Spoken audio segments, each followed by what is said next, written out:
After dispatching the giant wasps in Phandelver, the party rallied back at the local inn.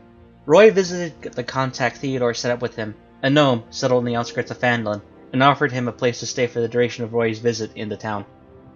During that time, Aster visited a former adventurer on the north side of town named Darian Endermath, who requested Aster, and therefore his party, to investigate a ruin called Old Owl Well. There were rumors of undead plaguing that region, and Darian is concerned over an impending undead horde or negative energies from that ruin. Darian was a former member of an organization called the Order of the Gauntlet, who worked to help everyone. Upon completion for this request, Darren Endermath said he would put in a good word with his order on the behalf of the party. Shortly after, Roy and Aster returned to the inn with their new information. Upon taking the time to think about not wanting to rush the orc quest, the party decided to investigate Old Owl Well. Their journey took several days, and when they arrived, it turned out there were undead at the ruin. First contact was not established by words, but by an arrow. Zombies emerged from the ruin and confronted the party. Once some of the undead were re-identified, a Thay necromancer wizard appeared. He demanded asking why the party were attacking his excavation site. The party then proceeded to grill the necromancer for information until Pavold established mutual respect of appreciation of the arcane arts. With the tensions eased, the Thay wizard revealed his name as Herman Kost. He uses undead as a labor force and is interested in figuring out the name of the architect of Old Owl Well for a research project concerning a long-dead civilization called the Netheril. Recognizing the opportunity, the party realized that the same ghost that Sister Garael requested the party to speak on her behalf. It would appear that this ghost could potentially have the same information, but only one answer can be given. Herman Kost does not wish to talk to the ghosts out of concern of their territorial nature. So, he has decided to put up a reward and offer the party if they can help him figure out the architect's name, should they choose to ask the spirit. Saying their goodbyes, the party traveled to Agatha's lair, to which they were ambushed by orcs. The fight was harsh, and the orcs proved themselves to be capable warriors. And it turns out another raiding party was close enough to give chase. The party in their weakened state chose to evacuate, and they have successfully evaded the danger. We shall now return to our adventure.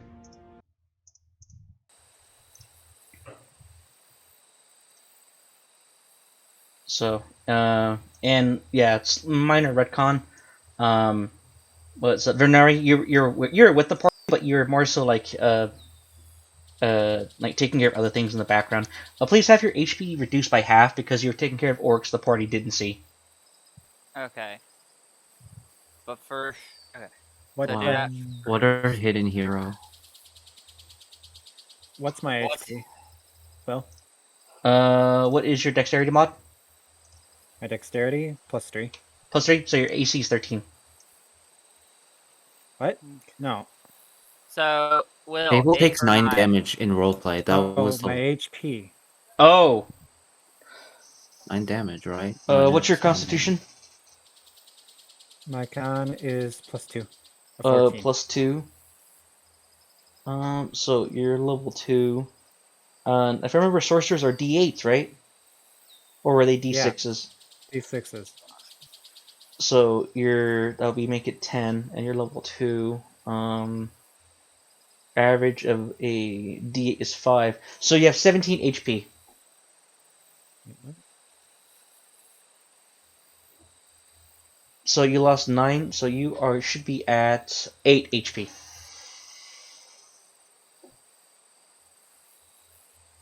Yeah, an orc hit you last game. So, you guys were able to run away. Can each and every one of you please roll me a Constitution saving throw? That has to be in the dice spot. Yep. Constitution, you said? Mm-hmm. Nat 20. Hey, what a great start.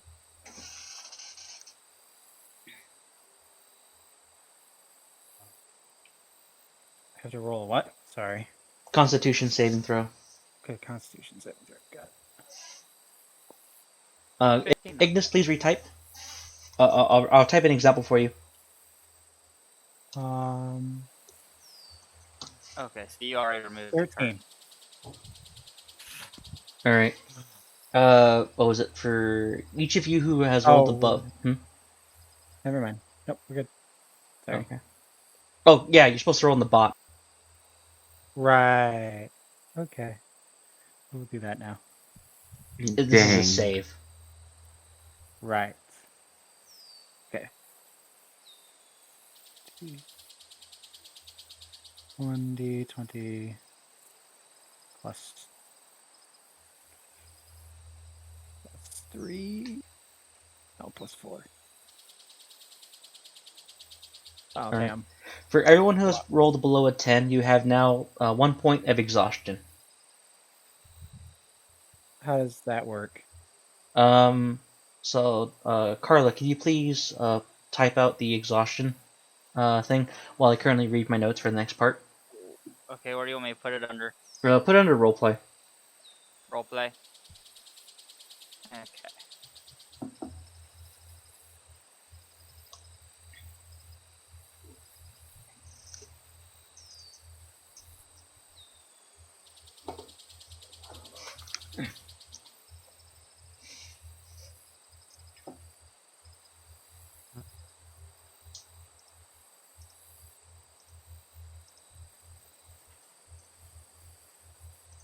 I didn't mean to hit enter on that yet. There we go. Ignis.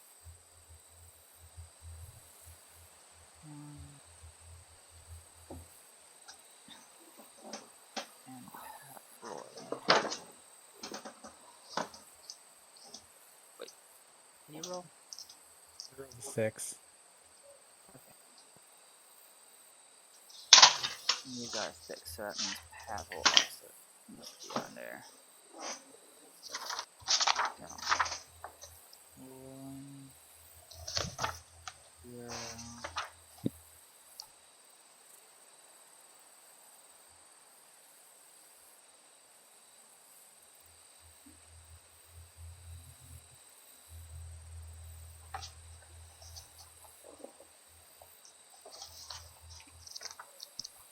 And I do believe that's everyone.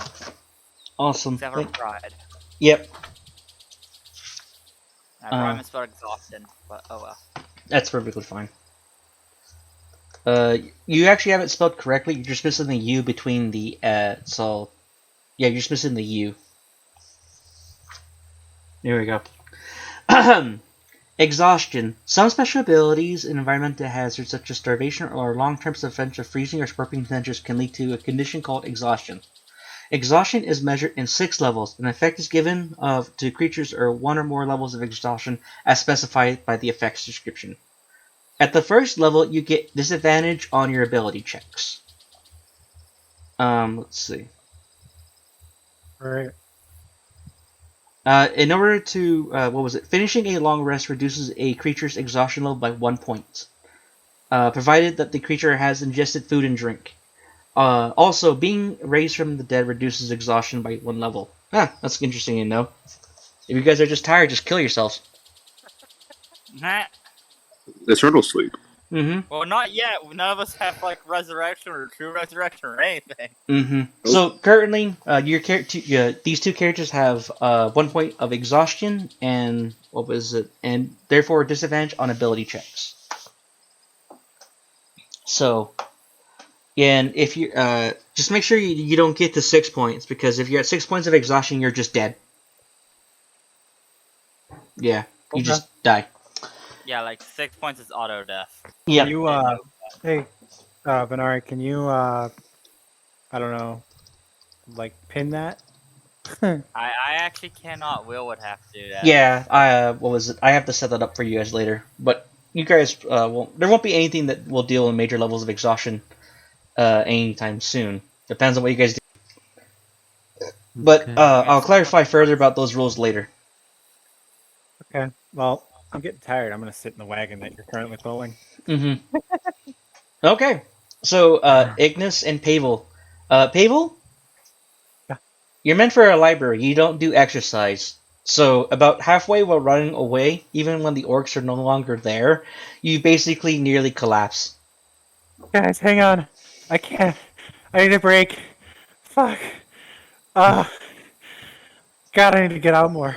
Ignis, so Ignis, you are a very, very talented fighter, and as you were dealing with like these orcs, you did kind of have to put yourself overly strain yourself, and you did get knocked out. So your character was already kind of partially exhausted from the fight. So by the time that that the rest of the party is like still like running, you're basically slowed down and you're huffing and puffing next to Pavel. Nice.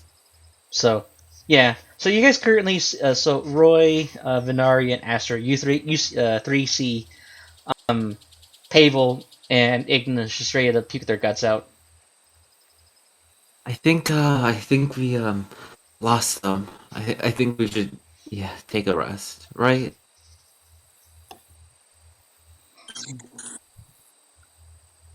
Maybe once we're a little further up ahead, don't want to risk them finding us again. For now, just sit in the wagon.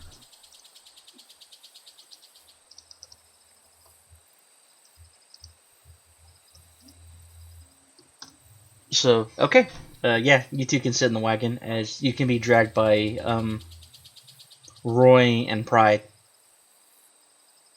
Pride twirls his mustache.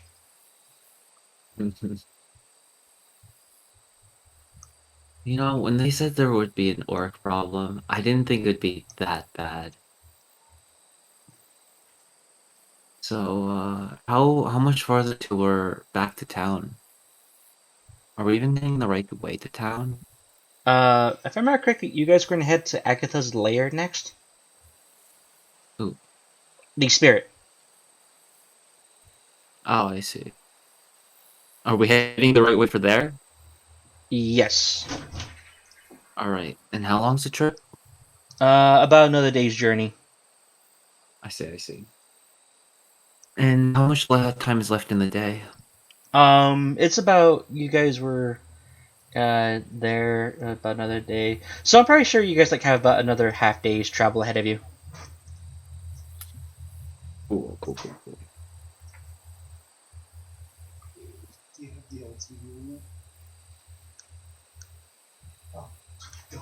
Can you close the door? Let's see. As you guys are, so you hop onto the wagon, and let's see.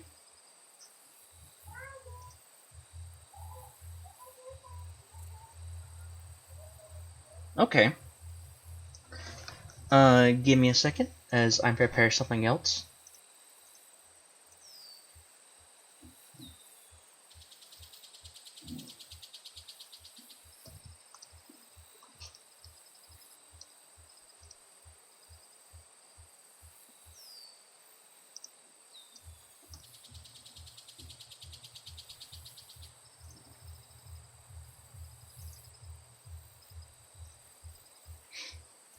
Okay. As you guys are continue on your journey, let's see. Who will be air quote scouting or leading the party right about now? I'm gonna stay in the wagon. All right. So that would I would leave. prefer not me, but if I have to, I will, I guess. All right. Yeah. I've got 1 HP, so it's definitely not me either. So Venari, go ahead and roll me perception. Alright, that's a dice spot, right? No, this is a regular. This is just a regular dice roll. Saving throws, death saves, and I forgot my third condition. PvP. Those are the ones in the I got a 4. a 4. Okay. So Venari, you're probably more like you're not exactly on the same level of exhaustion as everybody else, but you are spending more of your time just like looking at the ground than what's ahead of you. Aster, please roll me perception. Oh, okay. I must say, I have a -1 in perception as my modifier. Mm-hmm. So, like, I prefer not to be the one on lookout. Perception. Ooh, hey, 22. A 22. Okay. Hell You go, Aster. Mm-hmm. So, Aster, as you kind of like as the party begins to approach, approach and climb, climb a steep incline of the hill. Aster, you're at the very top, and as you look over to the horizon, you currently see a dozen houses sitting on the eastern side of the Neverwinter Wood. At the edge, through the town is a river, and with these dozen houses, houses and neighboring homesteads, and a small cart track leading to the Tribord Trail. So you guys currently see a town ahead of you.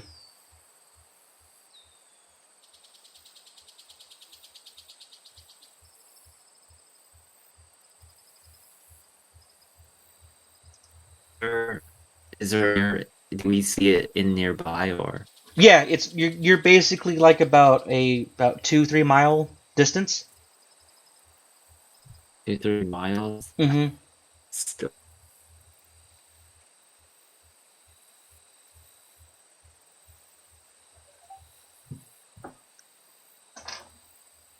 And my laptop disconnected. Oh joy. Thing just conks out. Hey, can you hear me now? Yeah. Yep. All right, cool. Uh, So yeah, you see a town.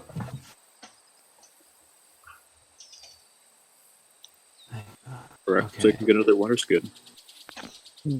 So Aster, what do you do with once you see the town? Yeah, let's just say.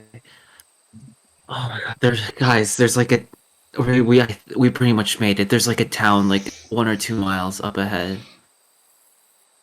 How is everyone looking? Finally, Thirsty. civilization. I need a new book. All right. You like reading, Minari?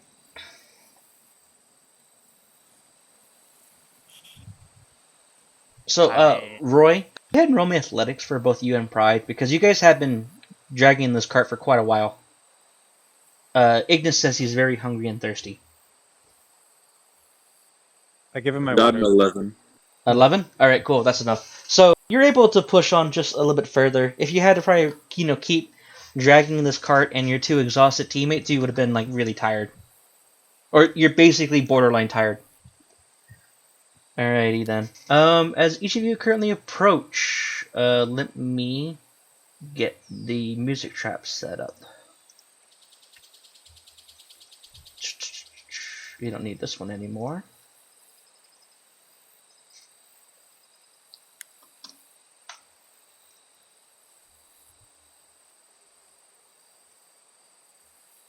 I added what my character looks like. In the I saw. It looks nice. just went with the free stuff, so Oh yeah. I actually went for the paid stuff for a different reason. Mm-hmm. So, You know. after ensuring your very harsh and long journey, as you approach approach the town, you can definitely tell that it's a typical compared to Phandelver, but it appears to be in a much happier state. The townsfolk are currently minding their own business as woodworkers and local agricultural farmers are assembling for their daily work. There are several carriages and carts that are being loaded up as they continue their travel to the the long road, or to Tribor. It depends on, so it's not entirely clear of this particular distinction. However, for the most part, you can assume each of you are safe. As you are beginning to come across the townsfolk, a local guard approaches you and he goes, "Good day, travelers. You're coming from not the typical route I've ever seen." You could say that, yeah. It goes, right. I'm gonna jump out of the cart Alright, and cool. I'm gonna shake his hand. Nice to meet you. Yeah. Me and my friends here Mm-hmm. are just came from a long trip that way, Mm-hmm. and we were checking on the old well. Oh, well. So now we're here, and we'd Mhm. like to rest here for a bit, for Yeah. a short time, So on the way back to Phandelver. yeah. Oh well, you guys came from the south, so this town is technically to your north. Sure. So you guys came from the south, and not like on any kind of like particular public roads. The guy goes, "Well, excellent. Well, pleasure to meet you. Welcome to welcome to Coneberry, or Coneyberry. Honeyberry. Mm-hmm. Ignis says that don't ask why I'm covered in blood.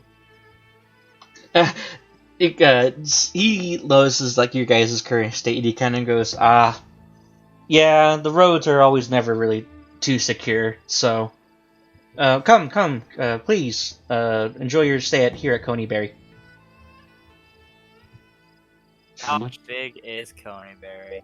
It's about a dozen. Basically, kind of like I think the proper term would be like a hamlet. It's like a dozen like larger houses surrounded by farms. Will So they it's have not- a curiosity shop? Oh, you mean a curio? So you go. Yeah, we got like a general store. Anywhere I could buy a new book to read. He kind of goes, oh, stuff like that. Well, that's a little bit more of an exclusive, so a bit of a more of a, what's the word I'm looking for? Luxury? Luxury here. You might have better look at the Wandering Woodsman the Wandering Woodsman Tavern. Oh, there's a tavern in this town. Mm-hmm. Perfect. So Cold drink.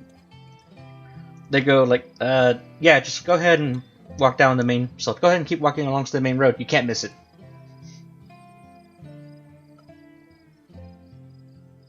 Is there perhaps an apothecary in town? Perhaps a church? Ignis says. Church. Yeah. Okay. Apothecary or church. A church. Let me check. Shit.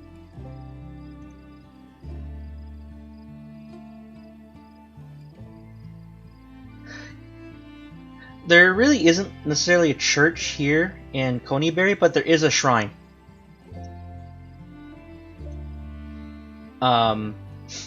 Let's see. As the party is beginning to walk through, Pride is kind of going to go straight to the he's going to go straight to the tavern.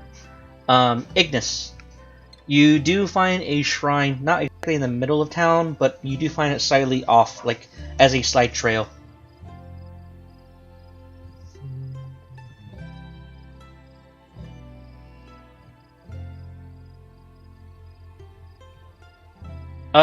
Technically no.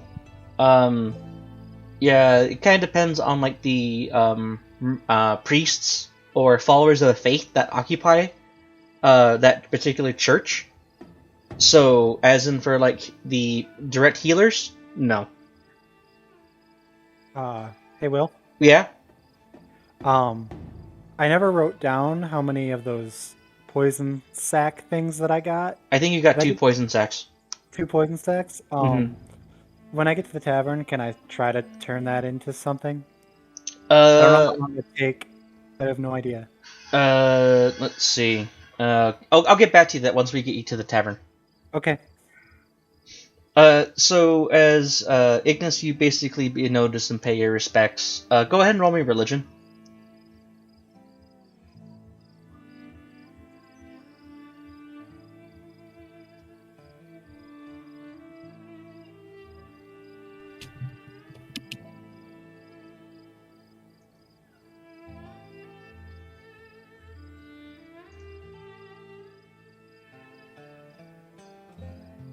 Nice. As it happens, a wood elf farmer, he walks up to you with like a straw hat with a piece of like wheat out of his mouth. He goes, "Howdy there." So, came here to pay your respects, do ya? Very kind of you, stranger. Mighty kind. Hello. He Ignis goes, says. He kind of goes, "Oh, you're here to pay your respects to the shrine, Savros." She's the god of fate and divination. Oh. So yeah, a god. She's a goddess of divination and fate. I'm pretty sure you know well aware about the various different kind of like orc raiders, the Utgard, and other such nefarious types. And this is probably like maybe the third or fourth time Coneyberry has been re-established. She comes back stronger every time, I tell you. What happened the first 2 times? Oh, you're here. Are you with Ignis right now, Pavel? Oh, I guess he separated from the group, didn't he? You could say we've met those orcs. Mm-hmm. And so that's what Ignis says as he goes. I've heard. So I've been hearing troubles down that way to Phandelver. Well, this is more of like a memorial of Coneyberry when several local militia made their last stand. It was made here out of respect. And Coneyberry, you treat her right, we'll treat you right. Anyways, I gotta get all this wheat back together. So I gotta get all this wheat taken care of. Have a pleasant day, strangers.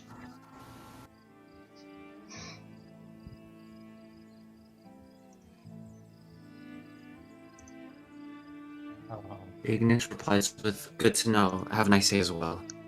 Mm-hmm.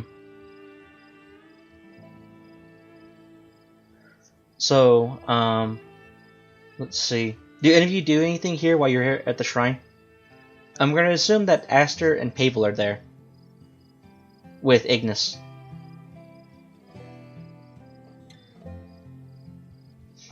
Is there anything like notable looking around? There's like a headstone of like many like several dozen carved in names, and it kind of goes to those who loved Coneyberry, and there's like a list of like names of men and women who died at the militia's last stand.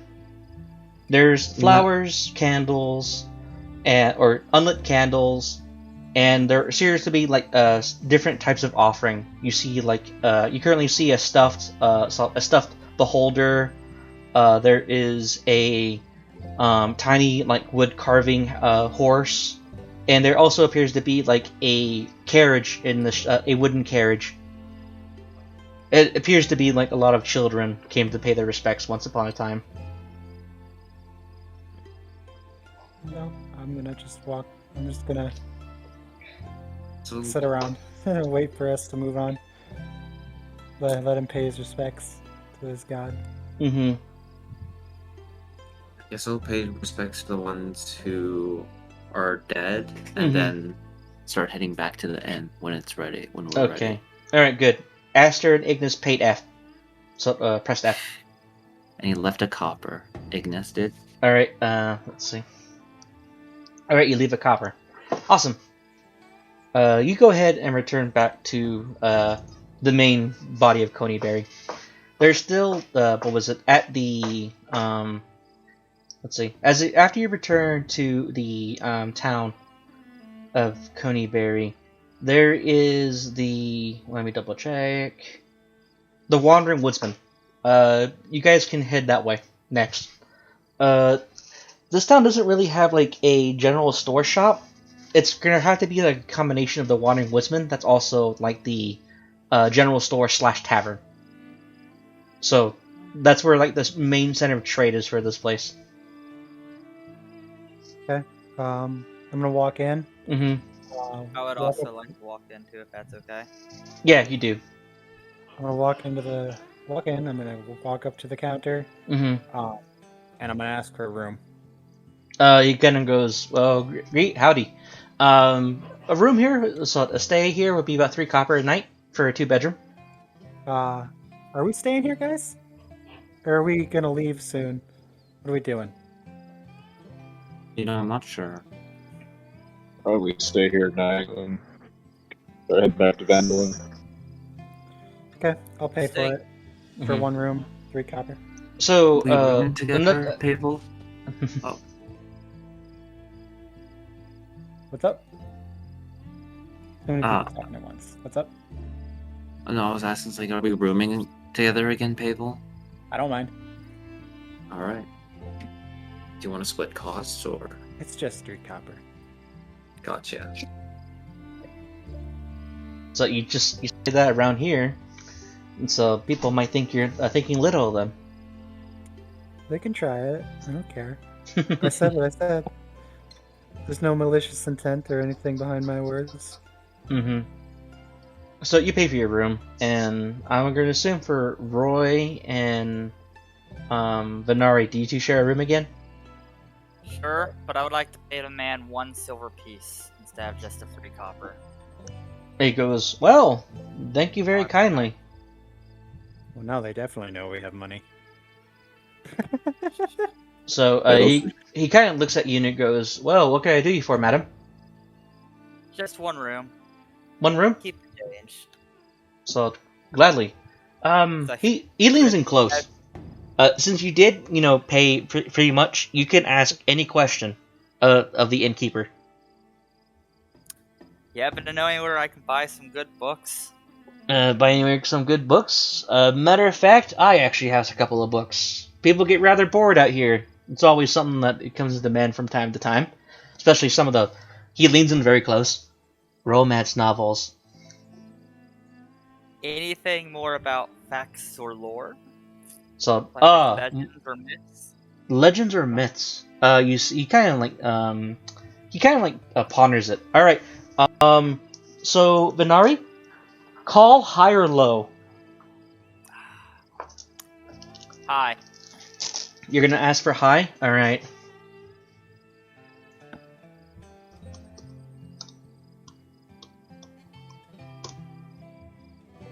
Unfortunately, he goes, sorry about that, madam. I don't really have that kind of books on me. I can make a special order if you like.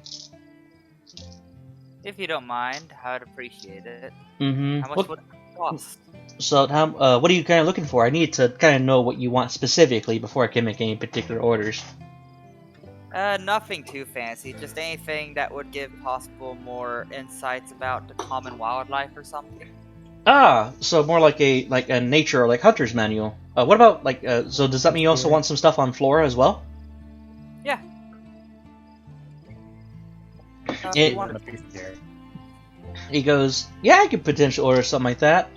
He goes, that'll be about what was it? 2 gold pieces for the book, and then 1 gold piece to cover the expenses. So 3 gold pieces in total, madam. Sure thing. I hand them to him. Mm-hmm.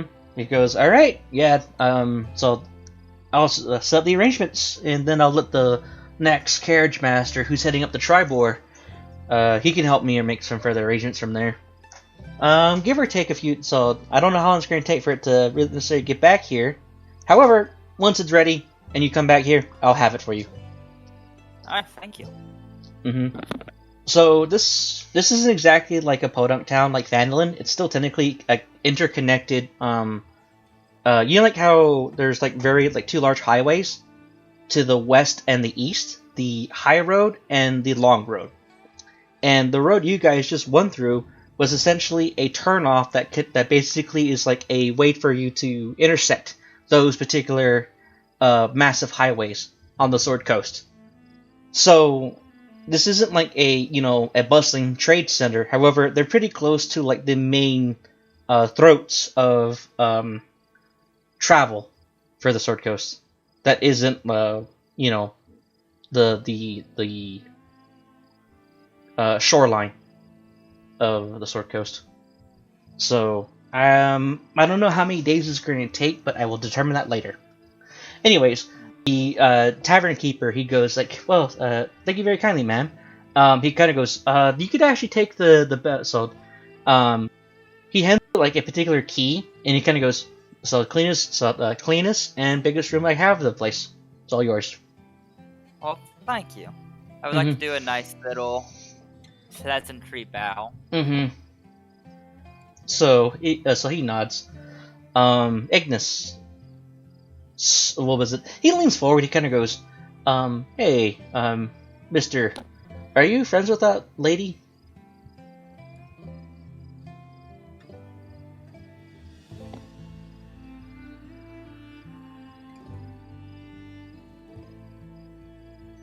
I suppose so. Well, she became a friend of me, and then because you're a friend of her, you're therefore a friend of mine.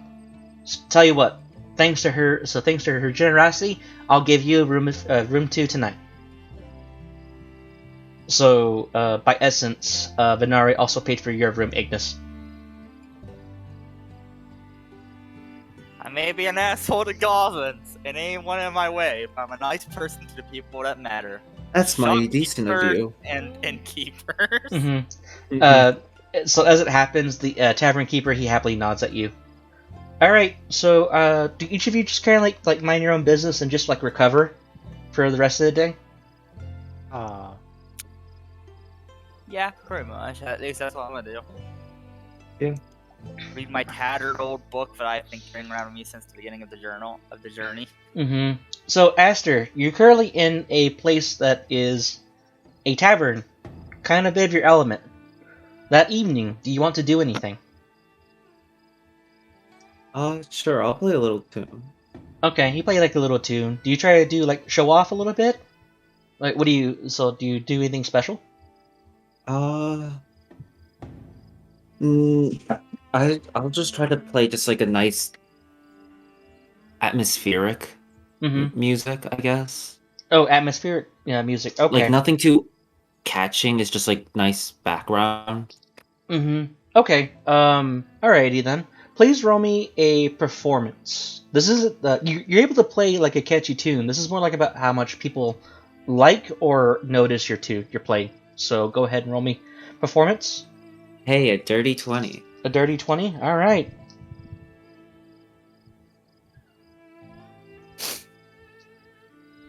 These are mostly just farmers, so they probably wouldn't have too much to spare.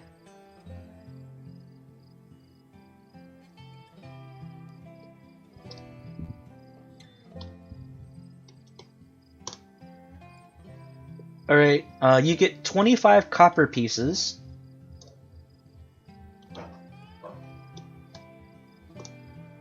And you get 1 silver piece for your music. Thank you. As people enjoy your music. And why is it that I get my players roll really fucking high as when I'm the game master for whatever? Anyways, yeah, you get 25 copper pieces and 1 silver piece for your troubles. The tavern keeper is very happy you did so. Let's see, that's what Asher does. Venari, are you just going to be going to bed or staying in your room? What are you going to be doing? I'll pretty much just stay at a desk reading a tattered book I've always carried with me. Okay. Pretty much just mind my own business. So here, since it's like the best room in the entire tavern, you actually, once you do open up the door, it almost looks like this very luxury luxury room, as you do notice that the corner is basically like a there is a vanity, a drawer, a standing mirrors, 3 of them, and a very large mirror in front of the vanity. So it's essentially like a place that heavily emphasizes the the feminine touches and desires. But yet no book in sight. Mm-hmm. So, and there's at least 2 bedroom. There's 2 beds. So, and you have like a pleasant view over Coneyberry. Nice. So, there you go. So that's what you do. Ignis, how do you pass the time for the rest of the day?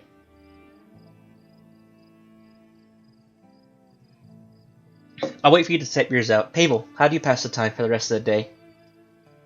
I'm gonna head up to the room that I just paid for. Alright, cool. I'm gonna sit at the desk. I assume there's a desk with a chair. Right, there in every is. room. Mm-hmm. I'm gonna put down my notebook. I'm gonna put the sacks on the table. Those poison sacks, whatever they were, acid. I don't remember. And I'm gonna get to work on however the hell I do that. Alright, cool. So, what tools you got? Tools. Good question. I don't even know. Crafters. I don't have any kind of tools technically in my inventory, but I don't really know what I'd need either. Okay. So you're basically going to be doing some wild experimentation with these? Yeah, I plan on making something and then feeding it to the rat. Okay. Go ahead and roll me one Arcana check. One Arcana check. Okay. Yeah, hang on. Where is? Okay, one Arcana check. That's a +3. Ignis is going to head down to the nearby Oh. river and wash off his clothes and armor. 7. Okay. So, give me one moment, Pavel. Yeah, Ignis, you do find a very cozy and lovely tree, as you're able just to enjoy the rest of the day. Pavel. Yes. So, as you basically are working working with the poison sac, you do notice please describe how you're finagling with different spells and stuff like that. Spells? Yeah. Well, electrifying it sounds like it'd be very useful. Who knows what it'll do? And I can't really picture what else I'd do with it with my spells. Do you The only add item- anything else like mixtures? Do you add or subtract things? What do you do? I don't quite know because I don't quite know what I have. It's like, I mean, I know I experiment, so I should have some stuff, but I mean, would I know how to make a poison? Probably. Some way? Like a basic poison? Maybe. So probably not really due to your low roll of a 7. So Right. whatever you try to do, you basically use up the poison sac. Okay. Your efforts were fruitless. You do have one more poison sac to mess around with. Roll that then. Oh wait, you're exhausted. You have to roll that at disadvantage. Oh no. Well, that was already a 4. Or a 7? Did you Roll I'll it again. Yeah, that's a nat 1. That one was a nat 1. That's Okay, you basically zap it. So you basically zap it, and as it happens, you do notice that the fluid, it begins to almost seep into the table. And as you look underneath it, yeah, you inadvertently turn the poison sac into acid as it's eating to the table. Freeze it, Freya Frost. All right, yeah, all right. You're able to at least, slow it down a little bit, freeze it. So you've been to freeze it a little bit. However, there's a little pool of acid that is beginning to slowly eat away at the cusp, at the small cup of frost on the bottom of the table. Shit. I don't really have a solution for this. Ray of Frost was my one attempt at stopping it from doing anything else. That's the only thing I have that can really as a spell. But I guess I'll just take a rag from my bag and just kind of dab at it. So you kind of hear as you're doing it, as you're wiping it down, you do notice that it's beginning to eat the rag. The rag, and you're able to at least adequately begin to clean it up and freeze whatever you can. Okay. I have one more sack, right? Yes, you do. I'm gonna try again. God damn it. 16 and 10. A 10? Okay. Yep. I'll just say out of the Harple, of your Harple background, I'll say that you have a vial. So you're able to scoop it up, and you now have a vial of acid. How much does a vial of acid do? It's just a vial, it's not a potion, I know, but 1d4 acid damage. I think it does 2d4 acid damage. Cool. If I put a drop of it, just a simple drop, into a small chunk of cheese and feed it to the rat to see what it does to the rat, can I? Because I wouldn't know how effective it is until I test it. So I want to give just a drop of it to the rat, feed it to it, and see what happens. Well, it basically erodes like a giant hole into the cheese, and then the mouse just, or then the rat begins to just eat the rest of the cheese. I thought it was poison. Because I didn't electrify the second sack. Oh, I just assume you did something else, and you decided to mimic the thing, and you're able to properly store it this time. That was my thought process. Ah. Because if you want to do it like that way, you can keep a vial of acid. I'll keep the acid. All right, cool. Okay, so get rid of the 2 sacks. It's a vial of acid. Mm-hmm. I have a question. What's up? Have I finished performing? And yeah, Not yet. This is more like it's not as if like you just did your thing and we're skipping on someone else. This is all kind of happening at the same time. I just So wanna make sure. as you're playing downstairs, Pavel is upstairs, having to kicking himself because he didn't pay for the furniture deposit. 2d8, right? Well, Yeah. Huh? for damage, the potion. I'm just writing down. The vial of acid. Yeah. Let's see. Let me double check the PHB because it'll appropriately tell me what it can do. Okay. I have seen very clever applications of how a vial of acid was used, but I'll leave that for you to discover. I just want to write down the roll so that I have it when I actually use it. All right, let me pull it up.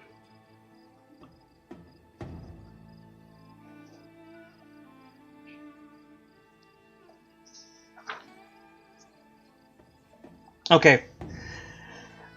As an action, you can splash the contents onto a creature within 5 feet of you, or throw the vial up to 20 feet, shattering on impact. In either case, make a ranged attack against a creature or object, treating the acid as an improvised weapon.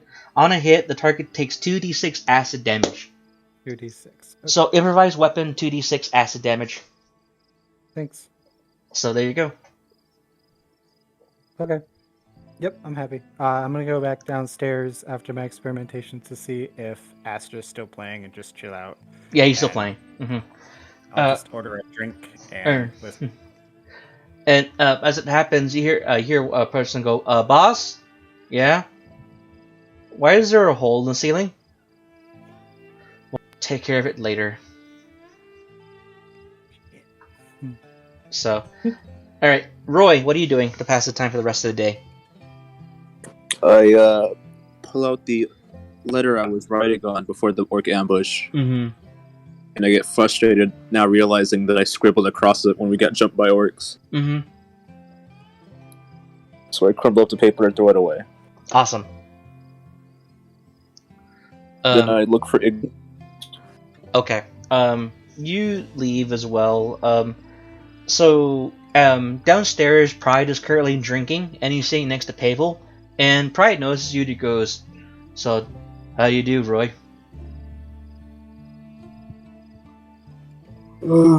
Seen better days. Side still really hurts from taking that javelin, and I appreciate you saving me. All in the day's work, as he twirls his mustache. Very so. Would you perhaps have a piece of parchment? He goes, "I would, however, I don't want to make enemies of the merchants here." The tavern keeper would have paper. Very funny. Then walk over to the tavern keeper. He goes, "Good day." Sorry for bothering you. Do you have a piece of parchment I could use? And perhaps a envelope. Envelope. He nods to himself. He goes, "Yeah, I think I got some." He walks to the back and he comes back with pieces of parchment and an envelope. And he goes, "Altogether, one silver should do it." Okay. Would you also have a wax stamp with that? Yes, I would. Okay, then here's. I give him 2 pieces of copper. We live out in here in the sticks, so that means a lot of letters. So that means like a lot of people around here have to keep in contact with their family, you know? Yeah, I understand. I have a letter I need to send out myself. Mm-hmm. What'd you say that you wanted? Wax stamp, please. A stamp. Let me look up the price. Okay, yeah, he's got sealing wax, and that is going to be 6 copper total. Okay. Or no, I give- 6 silver, 6 silver. 6 silver. Okay. And I gave him 8 silver then. Mm-hmm. And instead of parchment, he hands you a sheet of paper, more durable and better quality. Thank you. And he goes, "Thank you." We'll make 6 silver good use total. of it. Mm-hmm.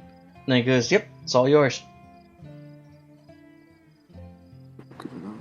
How much have I given him then? Like 12? What? I've given him 12 silver in total now then, right? No. 6 silver total. Okay, then yeah, I gave him 8. Mm-hmm. He also gives you a container of sealing wax that has 10 charges. Alright, let me add it to my inventory. So there you go. Alright. Thank you, have a good day. And so you too.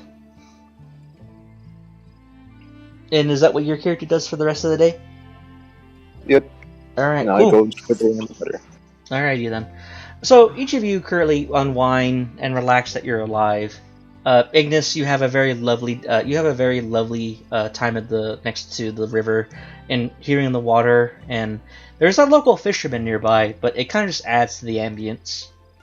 Roy, you're able to successfully complete your letter and seal it to whatever way you prefer.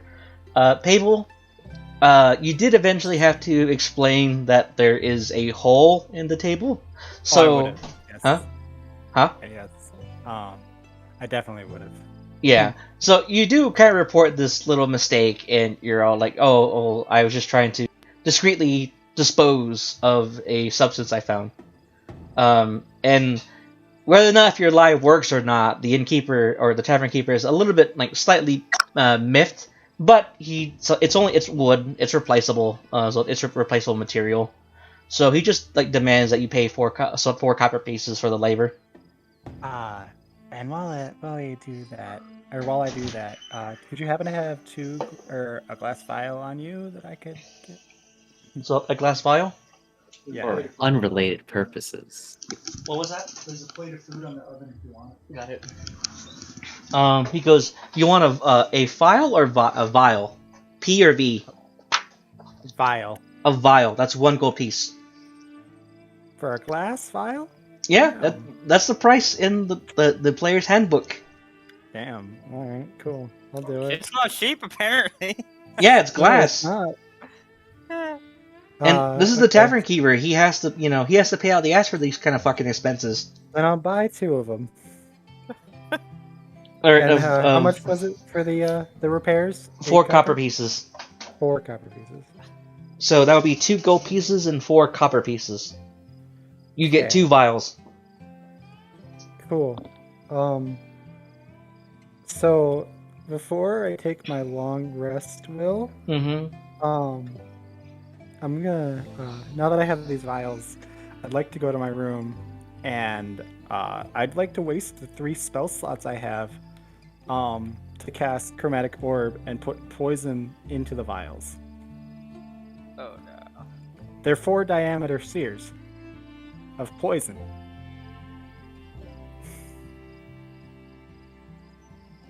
This is so stupid. I like it. You want to do this inside your room again? Yeah, but it's just a vial. I'm aiming right at the vial. Like my hand is right over it. It's not gonna miss. Sure. It's the size of a baseball, dude. It says 4 inches in diameter.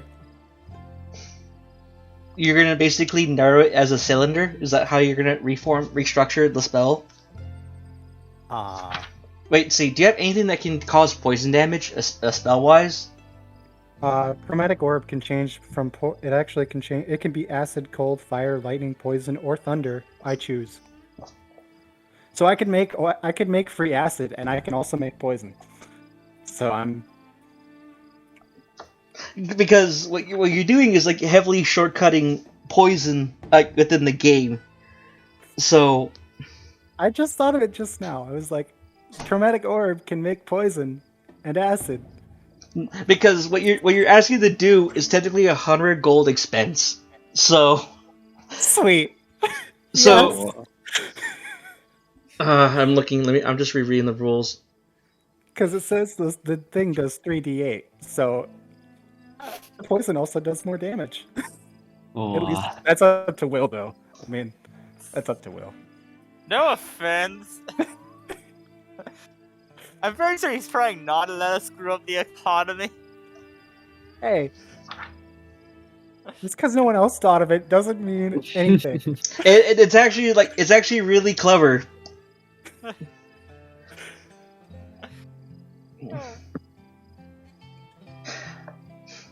Okay, so how I'm gonna rule this is that yes, you could do that, but the damage becomes 1d4 poison damage, how it is in the game, and Is that per spell I waste into the vial, or no, that's just 1d4? it's just 1d4 because you can slather it onto a weapon as well. So Do I create two 1d4 poison? yes, and they have to roll a DC-10 con save for the poison effect. However, this lasts so.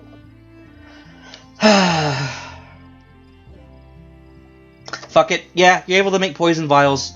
You guys just can't buy that shit from stores. Otherwise, you have to go to a specialty place to buy more effective poisons. So, fuck it. So 2 vials You of broke poison. Will. You broke Will. I am not in the mood to rebalance this shit, so yeah, you could do that. Mid-game rebound. However, if you're going to abuse this, I will have to think of appropriate adjustments, so just keep that in mind. Yeah, it's fine. It's great. It's very clever and stupid at the same time, I will allow it. So yes, you're able to shortcut fucking poison vials. Yay! 2 vials of poison, 1d4. Sweet. And I'll just say you basically are able to finagle that because Harple. So Harples would be stupid enough to do that. Yep. So that's basically more of a Harple technique. So it's actually more like something only you can do, Fable, because of your background. And I'm not saying this because I don't want other spellcasters to abuse the same ability as the same effect just to piss me off. No, you cannot sell them because it is hand-me-down poison. You will not get a profit of 100 GP if you sell it. There we go. Okay. There. I am no longer further rebalancing this. We are now moving on. Got it. So, all right, Vinara, you basically pass the time. You have a very pleasant read with your book. Aster, this is about the time you get paid. All right. So, it's approaching like about 6 in the evening, and everything's winding down. Technically, with a long rest, you need 6 hours of sleep. However, 2 hours are devoted for your character having downtime with themselves. So, what I just asked you guys to describe is what your characters do for the remainder of the day. Go ahead and roll. Everyone, go ahead and be a roll for a not roll. Everyone, go ahead and put yourselves under the long rest condition now. And I would like to enact a 5-minute break. Be back at X23. No, You broke the system, Fable. system. It was the genius. I feel like you might have murked Will there. It's a shame he didn't nerf the damage, though. He ended up to say fuck it. Like, I'm kind of scared of what's gonna happen next time you said game go fuck it. He's gonna kill us all. It's great.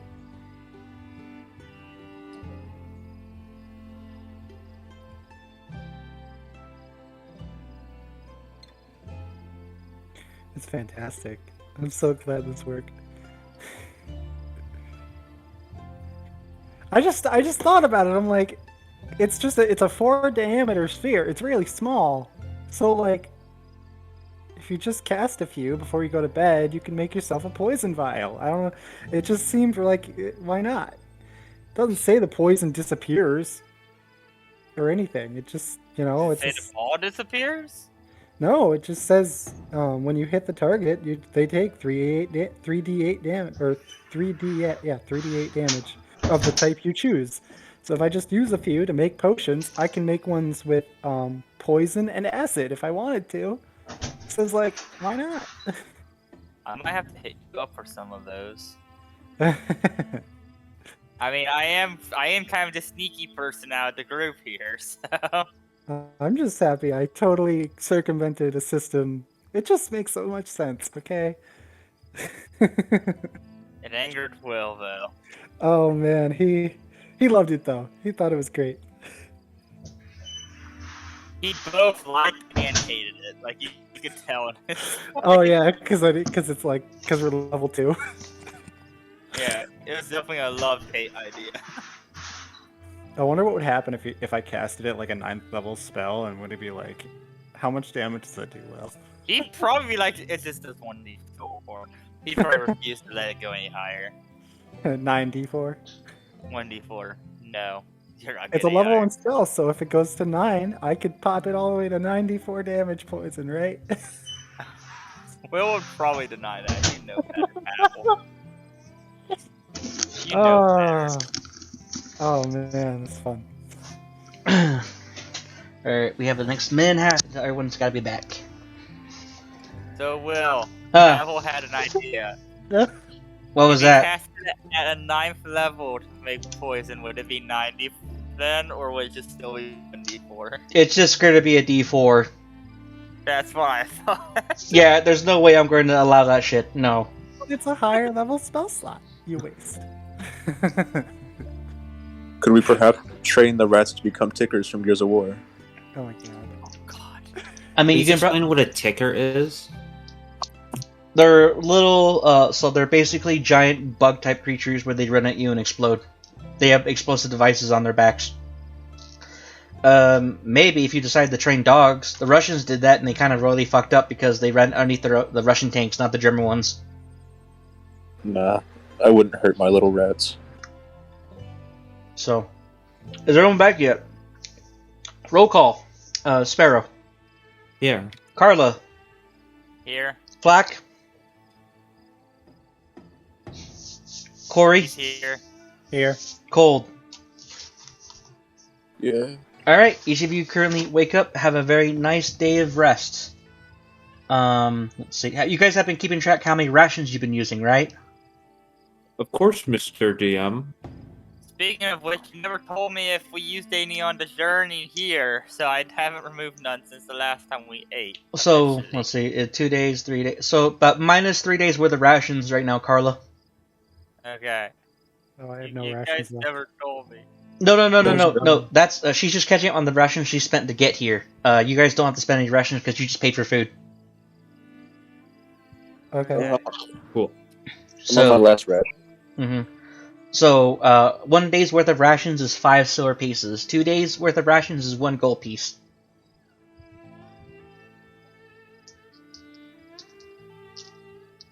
Can I buy 3 gold pieces worth of rations? That's 6 And days where worth of would- rations.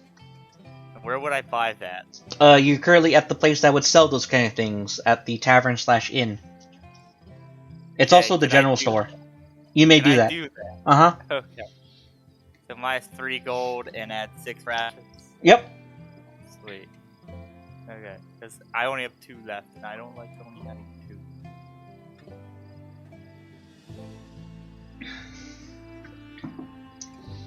Okay. Go ahead and subtract your gold now, Ignis. Thank you. Aster, do you buy any rations? I am good. Alright. Pavel, Yes. do you buy rations? Yeah, I only have 3, so I'd like to make it an even 10. So what? An even 10. 7 So total? that's 7? going to be six gold pieces and 5 silver pieces. Okay. Alright. Roy, How much was it for? 2 rations is worth 1 gold piece. I'll get 8 rations then. Alright, cool. 4 gold pieces. No one said avenging was easy. Who had the other rat? The 2 rats. There were 2 more rats. I think it was Ignis who had the other rat. No, Hey, no, I have them both. Oh. Hey, Roy. Good morning. I lost my rat. Can I get another one? When you woke up, Pavel, your rat was dead. Oh, yeah, I threw it out the window. Yeah. Yeah. Oh. No, I know. I'm telling Roy. Yeah. Continue. Rat's gone. May I have Uh, another? Sure, but I'm keeping this last one. They're pretty, they're warming up to me already. Here, Awesome. take good care of it. Oh, I will. Mm-hmm. Thanks. So, That's evil. all right. So as you guys are, minding your own business, one of the patrons or one of the servers here at the Wandering Miner, or what's it called again? The Wandering. I forgot the name of the place. I'm digging through my notes again. The Wandering Woodsman. One of the servers comes by and she goes, "I overheard you lot talking about Agatha, the local spirit, right?" Pride's alive! Right there. You're only dead, right? Mm-hmm. No, Oh, not yet. I just Oh, I just circumvented an entire system of buying potions. No, buying a potion. This Not- is correct. So there's no way you're gonna stick of it any further. This is your one freebie. So, anyways, But I can be doing it, right? huh? But I Well- can do it again, right? I'm It's only just- allowing it because there's no fucking feasible way to explain the existence of poisons in the setting, because storekeepers wouldn't just keep vials of poison, like, for no reason whatsoever. They gotta have people they gotta buy it from, and even then it's like, hey, Mr. Storekeeper, I like to buy poison for no other Right. reason, and either the storekeeper is either going to think you're going to murder somebody or you're going to kill yourself, and either one are very concerning. Wouldn't farmers have it for skeevers? Or no, well, they're not called skeevers. rat poison. Yeah, rat poison. They'd have Right. rat poison, wouldn't they? Yeah, they would technically have their own ways and methods to deal with that, but still though, like that's like consumer poison, not like actual like D&D effective poison. Anyways, we're getting off track. So one of the servers approaches the party. She goes, "I overheard one of you talking about Agatha's lair, or Agatha. Is that true?" Yeah, do you know anything about it?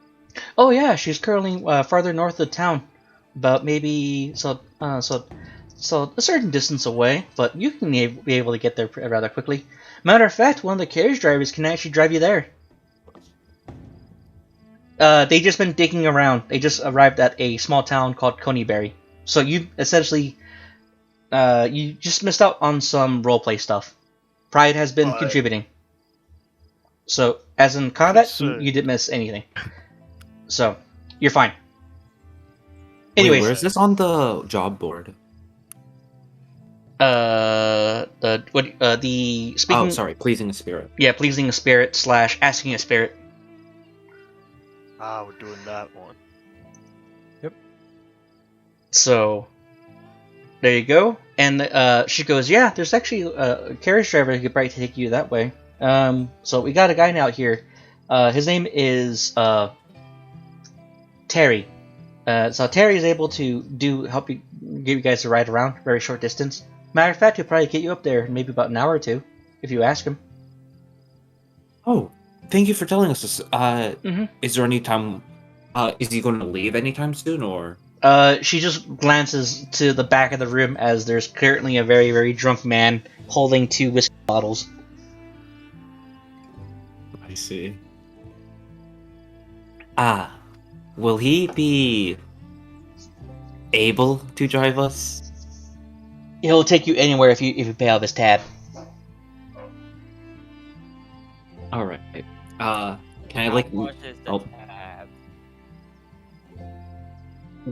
Go ahead, go first, Minari, and then Aster. I said, how much was the tab? The tab, it's about 7 copper. Oh, that's Oh, not- that's fine. Okay, then. I guess I'll just pay off the tab then. And the guy goes, "Well, come on, new best friends, let's go." As he basically walks into a wall and smacks himself. So that door wasn't there yesterday. As he walks to the actual exit. Do you guys just want to get him even more drunk, throw him in the back of the carriage, and I can drive us there? Yo, I mean, yeah, I'm down with that if you're down with that. Are you gonna leave your card here? I mean, are we gonna No one's lose the gonna car? steal a car. You guys won't really need it, and no one's gonna steal it. There's plenty of carts around here. Alright, well, I'm gonna go buy another drink for him. All right, cool. What do you get him? How much is the strongest alcohol cost? The strongest alcohol is going to cost 2 gold pieces. I would like to buy 2 of those. Yes. Okay, you basically buy him 2 double bottles of Corona beer.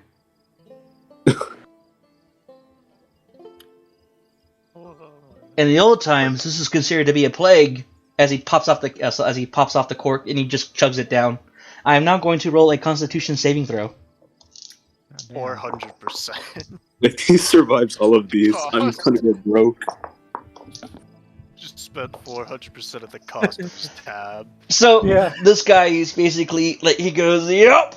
Oh, he currently like slaps his knee. Oh, as he basically goes, "Yep, I'll take you. So I'll take you and your." So he goes, "I'll take you.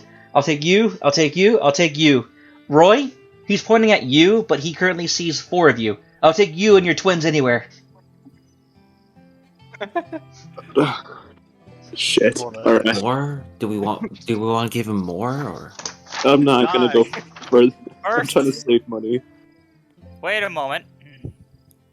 I would like to pull Aster to the side. I am pulled to the side. Yeah, wait, what's up? Couldn't you just, do that sleepy thing like you did to the goblins on him? That's true, but like, I can only do that so many times a day, and I'd rather not waste it on. There's no really reason for us to do this. I mean, no offense to dude's alcohol intake, clearly is superhuman. I'm gonna buy another drink. I'm gonna get him another drink. One more bottle. As the 2 of them are talking, I'm gonna. That's pay for gonna one be more 2 and gold put it on the pieces. table. You can get whiskey, you can get mead, you can get beer. No, yep, the strongest drink again. That's gonna be Yep. 2 gold pieces, buddy. Yep. Gonna kill him of alcohol poisoning. He pops off the cork and he kind of goes, "I'll take you, so I'll take you and your handsome brothers as well." As he begins to lug it down, I'm now rolling Constitution save. And then from there, And before we kill him. and then from I'm there, he able just to- begins to like waddle, and he walks in like so he waddles to the left, he waddles to the right, and he walks on a zigzag motion to his cart. I'm going Are you to fucking kidding walk me? by him, so in case if he falls over, he won't break his head open. No. Let me roll a dexterity saving throw.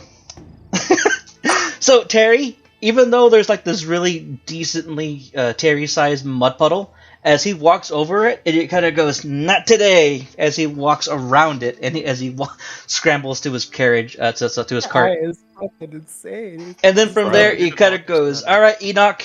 All right, Enoch. Time to go." Apple. And then from there, he pets his mules, and you do notice that the mules apparently lovingly lick his cheek. Oh. Probably like the smell of beer.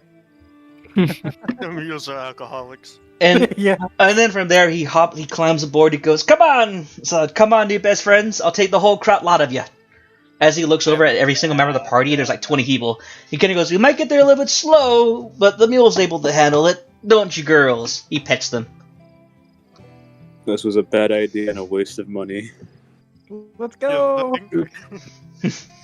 I have a bad feeling about this. You guys are probably Someone like should sit by him and like take the reins when he inevitably falls asleep. He kind of goes, "All right, girls, time to go to the creepy bitch house."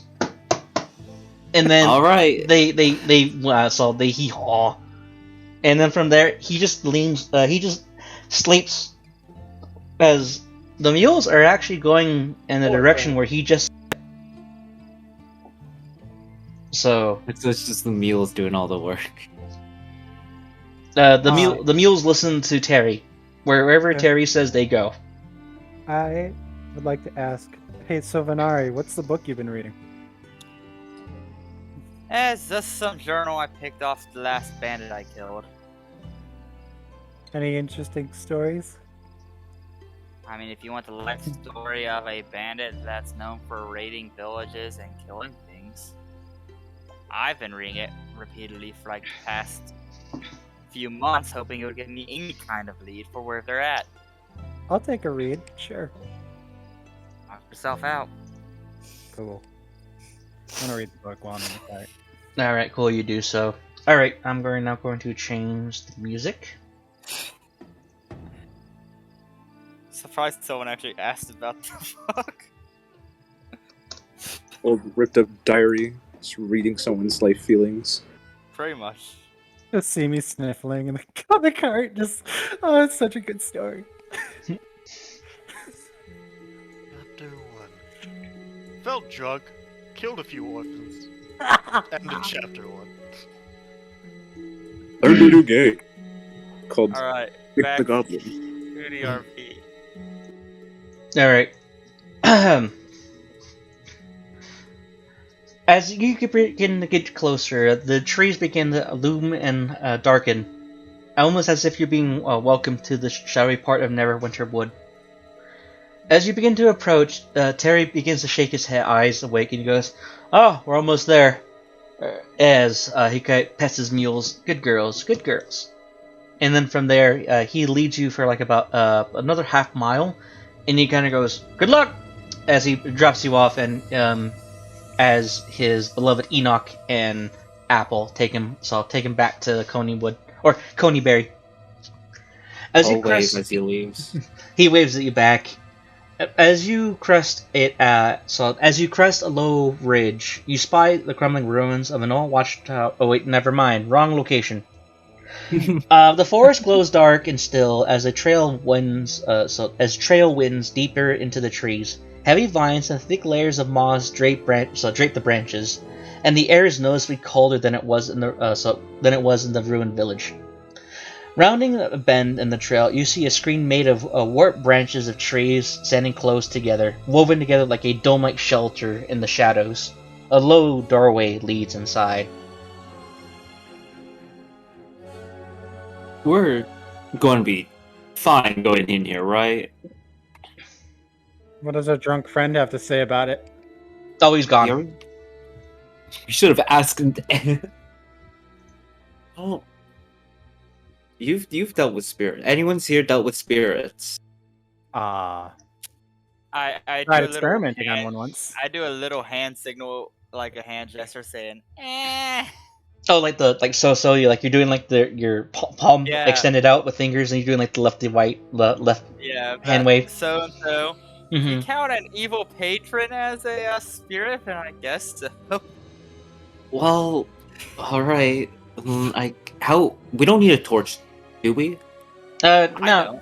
A torch would probably be not recommended because it would cause this grove to catch fire.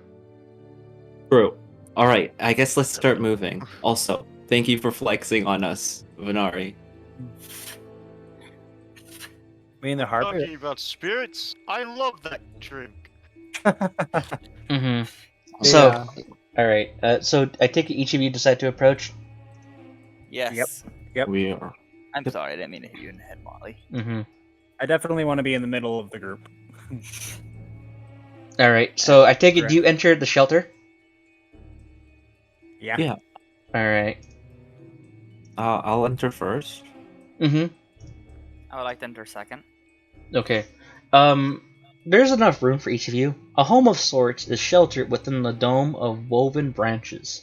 It is sparsely furnished with chests, shelves, and a table, and a reclined couch, all of it old and of elven craft.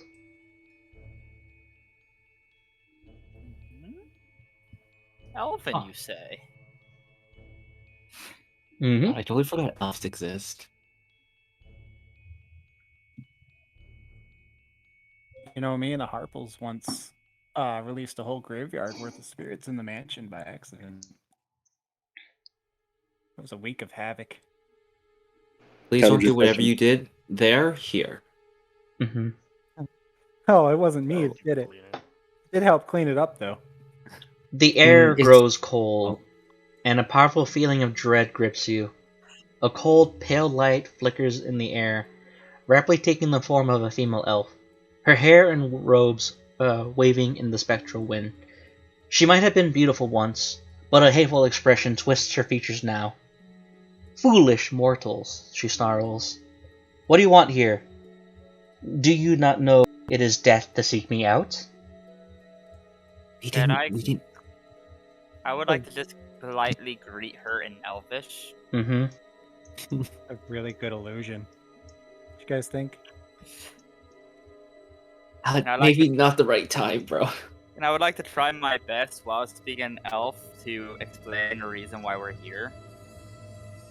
As questions that you shall seek. So, and then from there, so as this happens, what is the consensus of the party? Are you going to help the sister or the necromancer? Necromancer, 100%.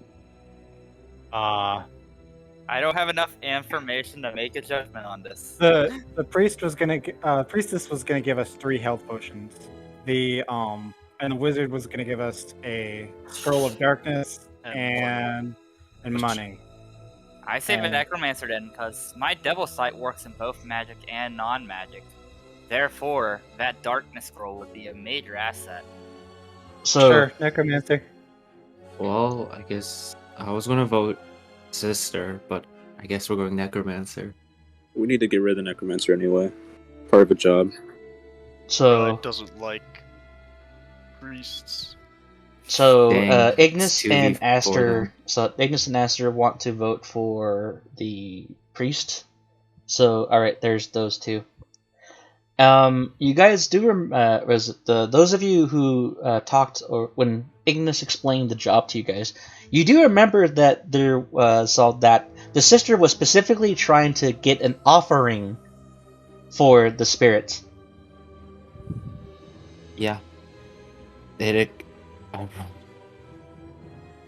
mind. of us would have anything idea for what an offering would pertain. Probably alcohol, of course. I mean, it's standard practice that an offering would be of something of importance, maybe a treasure.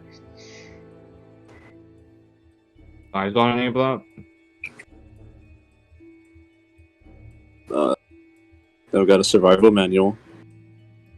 Been pretty important.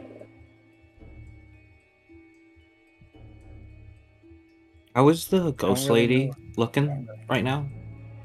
She's currently looking at you expectantly. I'm going to say right before she appears is where you guys are having this discussion. I don't really have anything a ghost would want. Unless she wants my rat. Or Ignis has trophies and gold. You're giving away the rat? Can I That offer might the? actually work because it's Could a I? living being. I could. Would the dagger of the rat head pommel be worth anything to a Not, ghost? not really. Damn it! Consider a trophy, probably. Well, you guys. So, yeah, an offering might help here. Man, if only, if only one of us. can I like throw coins at her and go, I have an Right. offer. If Will would allow, could I offer the fucking gemstone that I kept from my village as an offering? Did we talk about that you had that? Yeah, we talked about. You said I could pick one treasure, and we agreed as long as I didn't sell it, I could get it. how about some half dragon? All right. Because it was So, stone. Anything for the okay, spirit. right. So as you guys are currently are chatting amongst yourselves and discussing it, Venari, please describe how you prepare this trinket. I would like to pull out a small gray black gemstone out of my pocket, as I would like to kneel down and place it at front of me Mm-hmm. as an offering to the spirit as I speak in Elven, hoping to appease her in some way. The ghostly figure smiles with cold amusement. Very well, she says. I know that you seek many things. Ask me one question, and I will give you an answer. I would just combine the two things into one question. She means that we can only get one answer. So I mean, this is not like a robot or anything. I know what the intent was. Yeah. Only Venari has the final say because of her offering. Well, Venari, What is necromancy anyway? So.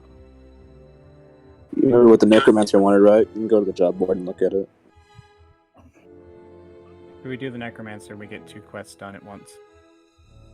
Yeah. Alright. And I get An to elf. I would like to ask more information that the necromancer asked for. It doesn't really state what kind of information he wanted. It just states for any necromancer wants the information from the spirit named Agatha. So. Oh, he wanted to know what Old what place civilization made of, from the Nazi realm. yeah, who made it and why it's here. I think. Information pertaining to such. Okay. Who made the old owl well? She responds to you back in Elvish. She nods, and you see your offering begin to like warp away into the dirt and soil. And then from there it goes. The name you shall seek is called Arthendal. Arthendal. That is the name of the architect of Old Owl Well.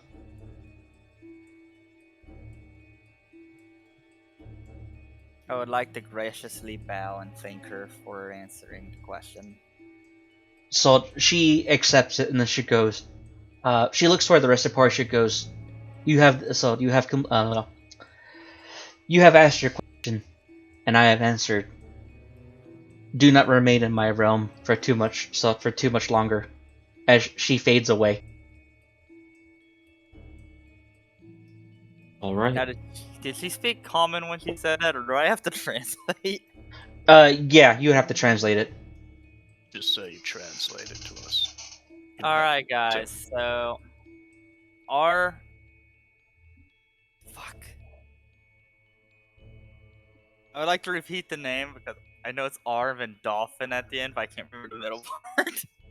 Arthendal? Arthendal, there. Arthendal, you say? Does that remind? This is apparently the name of the architect, and also we might not want to stay here for much longer. So, yep, you got the name. Does any of us know of? No, ring a bell? No. This is the Netheril Empire. So this is like shit that's like 5,000 years ago. Cool. Anyone that old? Can I look around for anything of value in the cabin? You want to rob the ghost's domain? What does a ghost need loot for? I would like to stop Pavel right there and usher him out the door. Let me go! Hey! I'm going to help Venari. You're Let not me go! stealing from a spirit that can kill us in ease. What does a dead person need loot for? They need it to feel at home. Vecking with their graves can kill us all. God damn it! Fine, I'll wait outside. Jeez. I think we should all follow along. I don't think we should spend too much time here. Aster, if you have something like an offering, you probably could ask the question if you still wanted to do the other thing. Yo, But I'd ask Will about that. Oh man, do I have like a seeking suspicion that will work? Yeah, like a higher being, also known as the DM. So, Agatha has very particular like rules and boundaries, and should you guys ever like wish to return here, you might want to have a sizable offering. So the price went up. That's what you say. Damn, we all should have came in here one at a time and asked her a question each. So yeah, that's not gonna be suspicious or anything. We could just get a drunk guy off the street to go in. We could. With an offer. So, anyways, moving on. You guys leave. So you guys leave Agatha's lair, correct? Yeah, sure. Okay. Forcing the kleptomaniac out of the cave. Although we can always come back another time with a quote-unquote sizable offer. So, all right. So can let's see. Let me just get the music reset up.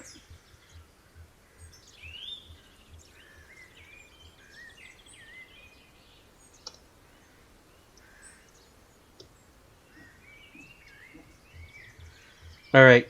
You do eventually leave outside the realm of Agatha's lair, and now armed with your answering the question, how do you wish to proceed? How long does it take to get back to Necromancer? 3 days? No, it's going to take about a day's journey. If we Yeah, do just that, and then we head back to... Necromancer. Yeah, if we head to the Necromancer and then we go to Phandelver after, we can finish both quests. I think we time. should head back to, the village we came from first. Maybe we can get a ride there and make it quicker.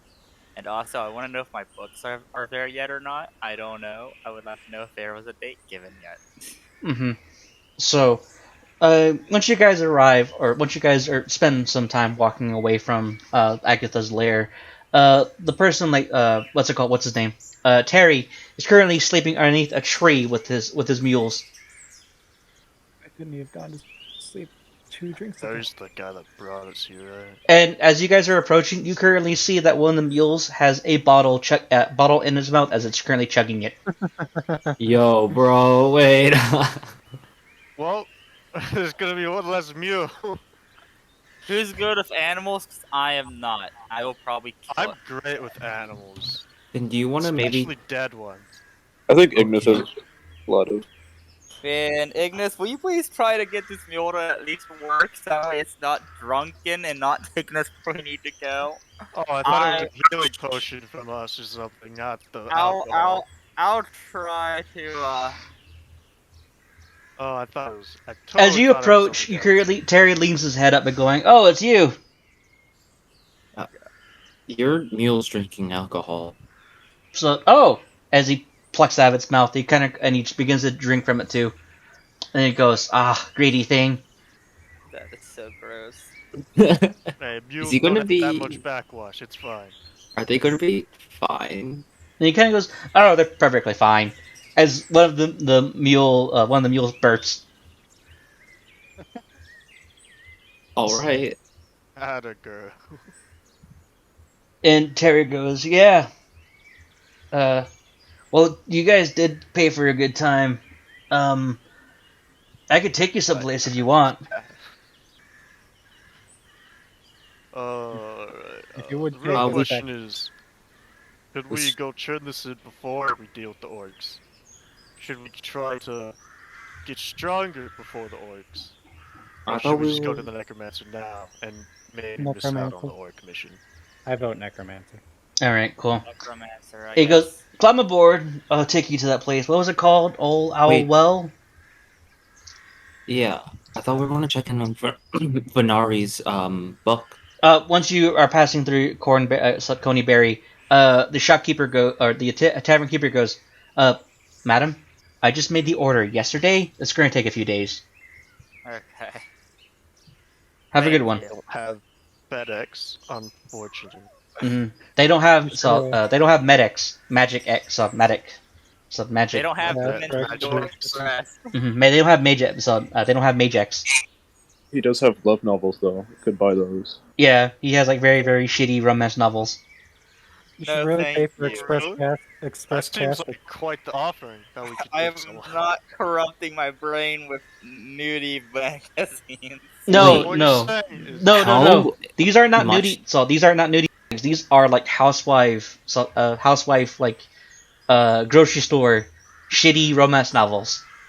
And how much That's do these more. cost? how much does this novel exactly cost? One novel is going to be like about 1 gold piece. Well, go please. Could I haggle for 8 silver pieces? The guy goes, this is actually like a very high demand one, so no. You I demand you say. purchase. It kind of goes, yeah, I'm not going to undercut my own profit here. Can I buy the book for fucking Pride to get him to stop talking about it. So do you just like throw a coin at the tavern keeper? Just give it to him. All right, you basically as they're debating this, you just basically take a coin, you slide over, he catches it, he goes, all right, here. What's this book called? I'd Hmm? like to put this in my treasure category. Mm-hmm. Because it is a treasure. Agreed. You have a name for this book? Okay. Let's see. No. I'm trying to think of a name. You didn't expect anyone to buy this, did you? No, not really. I actually baited you guys. You took the bait. Good. I'll buy anything. Let's see. Name it like Right. 50 Shades of Technically, Greed. I bought it. Correction. Yeah. I'll already purchase things for me. Okay. You bought a book called The Brute Princess. The Brute So- Princess. So it's like a Beauty and the Beast, but this time it's the woman. This time. No. It's just it's just a girl in a love triangle with 5 different men. Yo. Alright. Or she's like more like in a love pentagram. Well, I have a new book to read. I'd like the Mhm. book written out. So what is it like? One woman and 5 orcs behind the couch. No, Oh, no, wow. no. It is a tiefling aristocrat, a Yanti, a professional Yanti seducer. What else is there? A elf, an elf artist. Let me think. A dwarf. What was it? A dwarf woodsman. And then the last one is. A cooking triton. For some reason, this is actually like the 8th book in the series. Oh my god! Not even the first one. What's the first one? Right. The first one. Right. So the guy goes. The first one's a limited edition run. You bet he would have better luck at a city. I see. This is our new goal in life. So he kind of goes, "Have fun with your book," as he kind of goes, "Leave." Okay. Pride, you Okay, owe yeah, me this for much. this, by the way. Mm-hmm. Whatever you say. Pride, I never took you for the guy who likes smut that much. So now I have pride I'm a and man of travel under my culture. thumb for neediness. We never actually did the thing because I never really fuck. got Go it. for plate armor. Yeah, damn it. We'll need to do that still. You ain't getting a refund. It's alright, Pride. So I'll get are what you I at- want one way or another. I gotta go. What was it? I'll be right back. I'm being called away for something to help. Okay. You gonna read that book, Pride? Yeah, sure. I mean, think about it. The witch, we know the offering might be higher. This seems like something that they might want. So who's getting the scroll of darkness? That's my question. If we I actually don't. get it, I don't need it. Who can see in the dark? I can. I have Devil's Sight. I can see I'm a both magic human. and non-magic darkness. I only got dim light. Sorry. Does that? This how does tieflings that can't, act? right? No, cause dark vision's not as good as you think it is. Oh, it's not dark vision. It's Devil's Sight. It's better. Yeah, does it just extend the reach of dark vision? No, Devil's Sight means I can see regularly in both magical and non-magical So darkness. regularly, it dim light and dark light doesn't matter, correct? Nope, not at all. Alright, because that's what I'm checking for. Because dark vision, everything's just gray. Is it Isn't gray that for like you? Or is 120? it No. just normal? From what I understood from the definition of Devil's Sight, it's like normally looking. So I see in together. It's just Let's- you all wouldn't be see shit. So you probably should have that, I guess. Because How does anyone else far- want to scroll of darkness? I would have I have Devil's Sight for up to 120 feet, I do believe. Yo, Which bro, that's doubles the good. range. Let me Yeah, it check. doubles. But also It's just double give it the to Yeah. someone else so they can cast it on their turn, and then You can still see act on it. normally and darkness, both magical and non-magical, to a distance of 120 feet. Okay, so I'm back now, and I'll just say about half a day's journey. A day's journey. So go ahead. Each of you subtract 1 ration, and you do find yourselves outside of Old Owl Well, as you currently see a couple of undead, like with shovels, pickaxes, and carrying like large brick and mortar.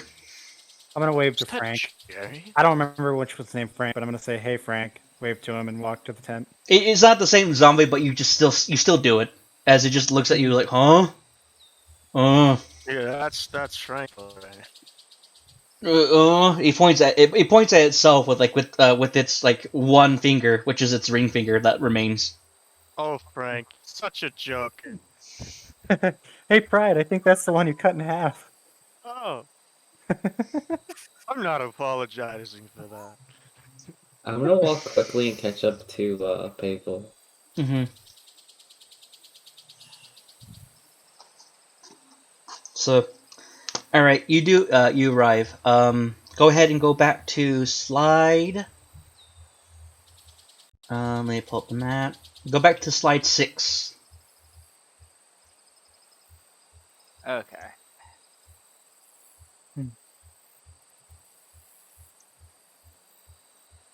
I didn't have a square on here. At the tent over here, you would currently see Herman as he's currently directing like a group of like 5 zombies holding a giant slab. He goes, right, that keep going, a little bit to your left. No, your other left, your other left. As a giant slab falls and it crushes one zombie, and he goes, yep. 5-minute break, everyone. Go ahead and do whatever zombies do or whatever. That one's Frank. And and then from there he looks up and he goes, "Oh, you're back so soon." Yep, we're back. Mm-hmm. And we have the information you wanted. Oh, really? Yeah. Venari, do you want to tell it to him since you're the one who the ghost spoke to? Very well. The ghost said the architect's name was... Arthendale. I know it's on here. I'm trying to fucking look. Arthendal, brother. Arthendal. Arthendal? Yeah. Holy crap! He kind of goes, Arthendal, hey, stop what you're doing! As the zombies are currently trying to help the other zombie out of the slab. The zombies stop and the slab just immediately recrushes that other zombie. And then from there, they so get over here! As basically like 20 zombies appear. He kind of goes, alright guys, start packing up, we're heading out! Oh. Where are you heading to? So there's an old place in, I believe, Mirabar, really far up north, up that way. So if I can at least get there, I could probably do some research on this Arthendal guy. Mirabal, you said? Yeah, Mirabar. Bar. Mm-hmm. I asked him to mark that place on our map so we can get there at one point or another. This is I've like been there before. this is like a 700-mile journey. So we're never seeing this guy again. Yeah. Rip that orc glass. So But what if we didn't do what the DM wanted us to do? I'm joking. Yeah, continue. Sorry. And he goes, right. He walks up and he he mage handshakes each and every one of you. And he kind of goes, oh, thank you so much. And then from there, he also uses another mage hand to hover the reward to you guys. There is a pearl and a scroll. Okay. Vinar, that's yours. We'll just sell the pearl. Everybody gets a piece of the cost. Mm-hmm. And there was also another part of that deal. What was that? I get to talk to the guy about magic and stuff like that, and remember he also tells me about the tent and possibly how to make one that is bigger on the inside than it is on the outside. The guy goes, oh, that's right. I still owe you dinner. Didn't say that. So he kind of goes, well, Yeah. I can't necessarily, do that right now. However, he levitates a book over to you. Ooh.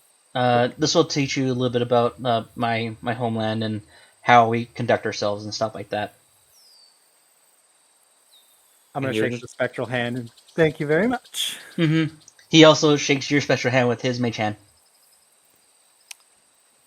So, and then he kind of goes, "There you go." But yeah, thanks a lot for your assistance. of course. Um, Awesome. and then from there he kind of goes, "Well, I did." He kind of goes, "Pavel." Yes. He goes, "So sorry to cut our interaction so short, but here." He levitates a lockbox in front of you, and it opens. Ooh. There is Okay. a ring. All right. He kind of goes, "I found it during my excavations, and I don't need it." Ooh. Magical? Do you have identify? I do not. No. Can I cast detect magic on it? You may. What do you need me to roll? You don't need to roll at all. It just works. So Okay. you're able to. Yes, the ring is irradiating magic. I would like to inform Pavel of this. Pavel, your ring is magic, by the way. Ooh. We'll have to get it checked out. Magic, baby. And I'm then- gonna put that in my bag. Mm-hmm. Holding. Heard later. I'm gonna put it on. I don't know what it does yet.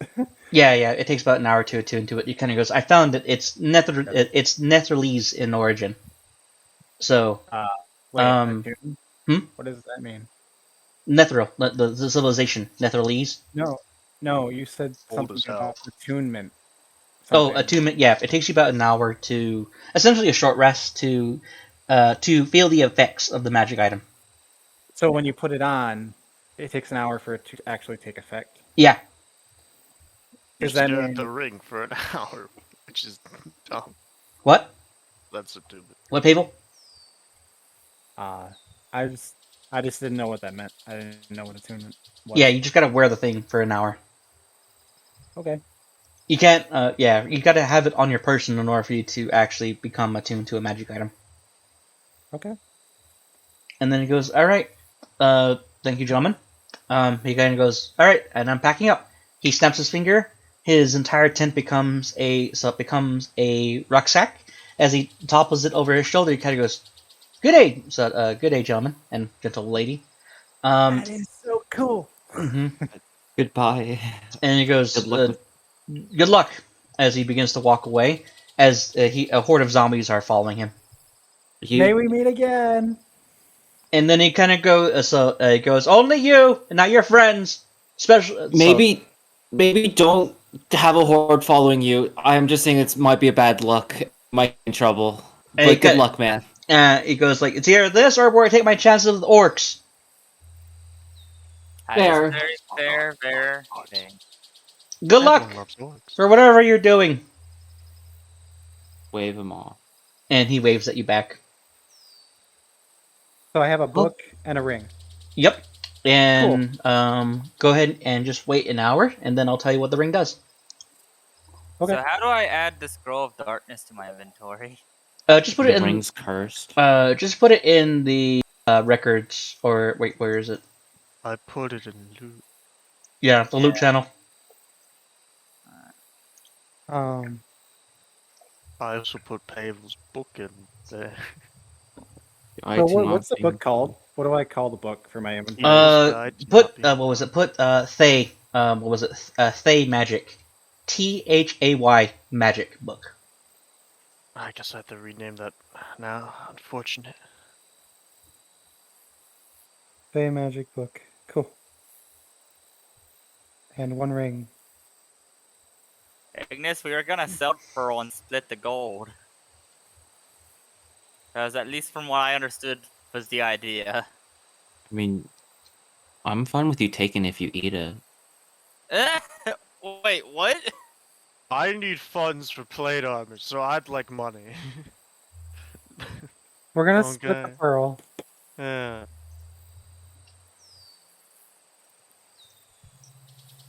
Why don't we make it back to Phandelver and turn in the quest for the necromancer, and we'll see how much we have, and we'll split it between everybody evenly. Sell the pearl. Slowly.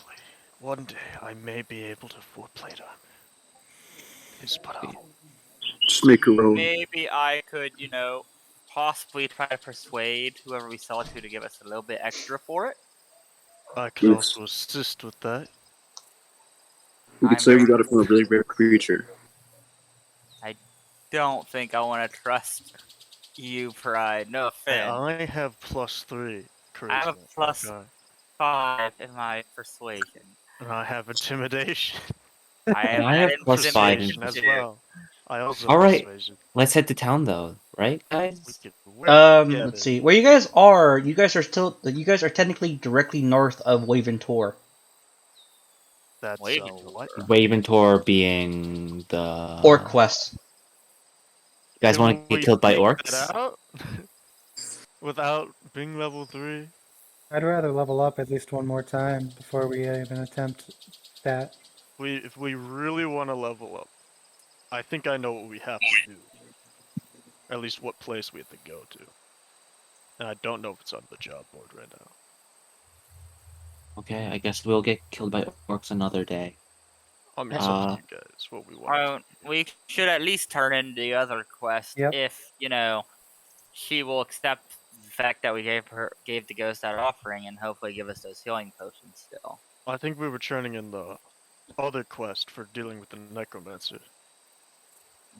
We would have to ask it. Do we have to collect yeah. the offering and then ask a different question? Oh wait, guys. Yeah. I just had an awesome idea. We could give the pearl. Do you think the pearl, Venari? How much do you think that jewel of yours was worth?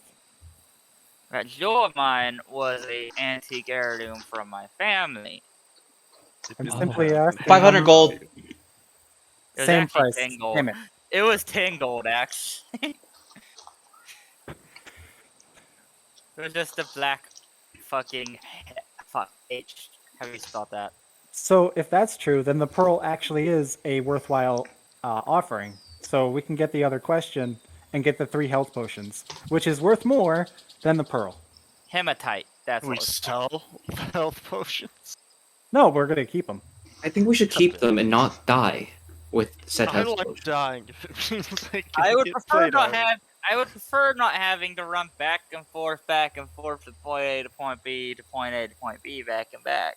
I mean, And I'd rather have triple health time's potions not when a I play concern orcs. right now. Because Will said it's not really time based, so we could take the time if we need to. Just do what we want to. Do you guys want to find a missing person then, or the flame spots? If we want to do something a bit different, that's not yeah, orcs. Isn't there? Oh yeah, the missing person. What was? What was the description of the missing person? A man named Larno Albrecht is missing, and a report is filed Townmaster Hall. Short, bearded human wizard in his 30s. Last seen investigating Transcender Manor 2 months ago. We do not know where this manor is, correct? The manor is on the far east side of Phandelver. We'd have to Shall- read the manual first. shall we- can do that. Let's That's turn fine. it in. Go there afterwards. Yeah. I agree with that. So, All right. what are we doing? Are we going back to her to turn the pearl into health potions, or are we just gonna go straight there and sell the pearl? Will the pearl work for the offering? That's a good question. I don't know. So Leprie's making okay, her own. just to avoid just to avoid further discussion on the topic, your one and only question you could ask from Agatha has been spent. So technically, that is how the creature of this adventure it's now done with. You can no longer revisit it. But for the sake of the game, you guys didn't banish it, so it's still there. But you guys can't. If you guys were to go back there and linger, you'd probably just be angering it. So effectively, it is now gone. So the thing where you said the substantial offering wasn't exactly true. All right. It could have been someone's life. I mean, actually, that was going to be the substantial offering. Someone's life? Yeah. Can we bring Terry? Hell yeah. So effectively, it is a quest fail for the priest then. Yeah. I mean, We had the choice to do. It was an either I or. mean, someone, we have Terry somewhere. we Who could eats do. Dandelion? We could be evil, kidnap some poor no-name muck, and go sacrifice him for Agatha. I don't think any of us are that evil. Sure. God damn it. I mean, if it'll get me the information I want, I'll do it. Unfortunately. I mean, we could always go back and kill Guys, okay, this is really great, and I know this. Let's keep this in our mind. Can we start heading to Dandelion though, at least east, because Yeah, that is valid.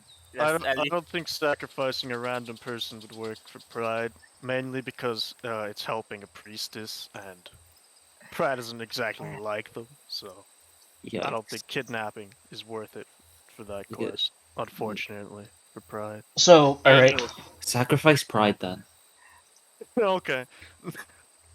So, alright, each of you, each of you are able to, okay, it's going to take about 2 days' journey, but you do have a carriage with you, so I'm going to say it's going to make it 1 more day's journey. And no orcs will come and kill us, right? That depends. I will now... Just don't roll a 17. I just rolled a 17. Oh, okay, so we got orcs. Got it. Hell yeah. Give me a Guys, second. this time it'll be different. Maybe I won't get like one shot. As long as a ward band doesn't show up, we'll be fine. Just don't get critted. I mean, I also Twice. can speak orc, so why didn't you all just let me try to diplomatic it? That's not gonna work. They were very diplomatic in the sense of they were going to kill us no matter what last time. I said So hello and they didn't respond, so... They Well, not probably with don't words, speak anyway. common. that's kind of uncommon though, right? Yeah, most orcs probably speak common. Okay, so, you guys are currently, traveling for a little bit, and, I'm now going to assign a random number. Pride and Ignis, can both of you please roll me, please roll me perception. Okay, time to get out dice. If I could see in the dark. Is it dark out? I don't see anything. Okay. Ignis, go ahead and roll perception. What time of the day is it, Will? It is daytime. Alright, Ignis. You currently spot that there is a rising spiral of smoke coming up. As you are making your way past a hill, you currently see an encampment of some kind, with very, very low-hanging tents. Yes, Pride, you are too busy reading your smut book to pay attention. Anyways, Ignis, yes, you see a smoke trail and a camp.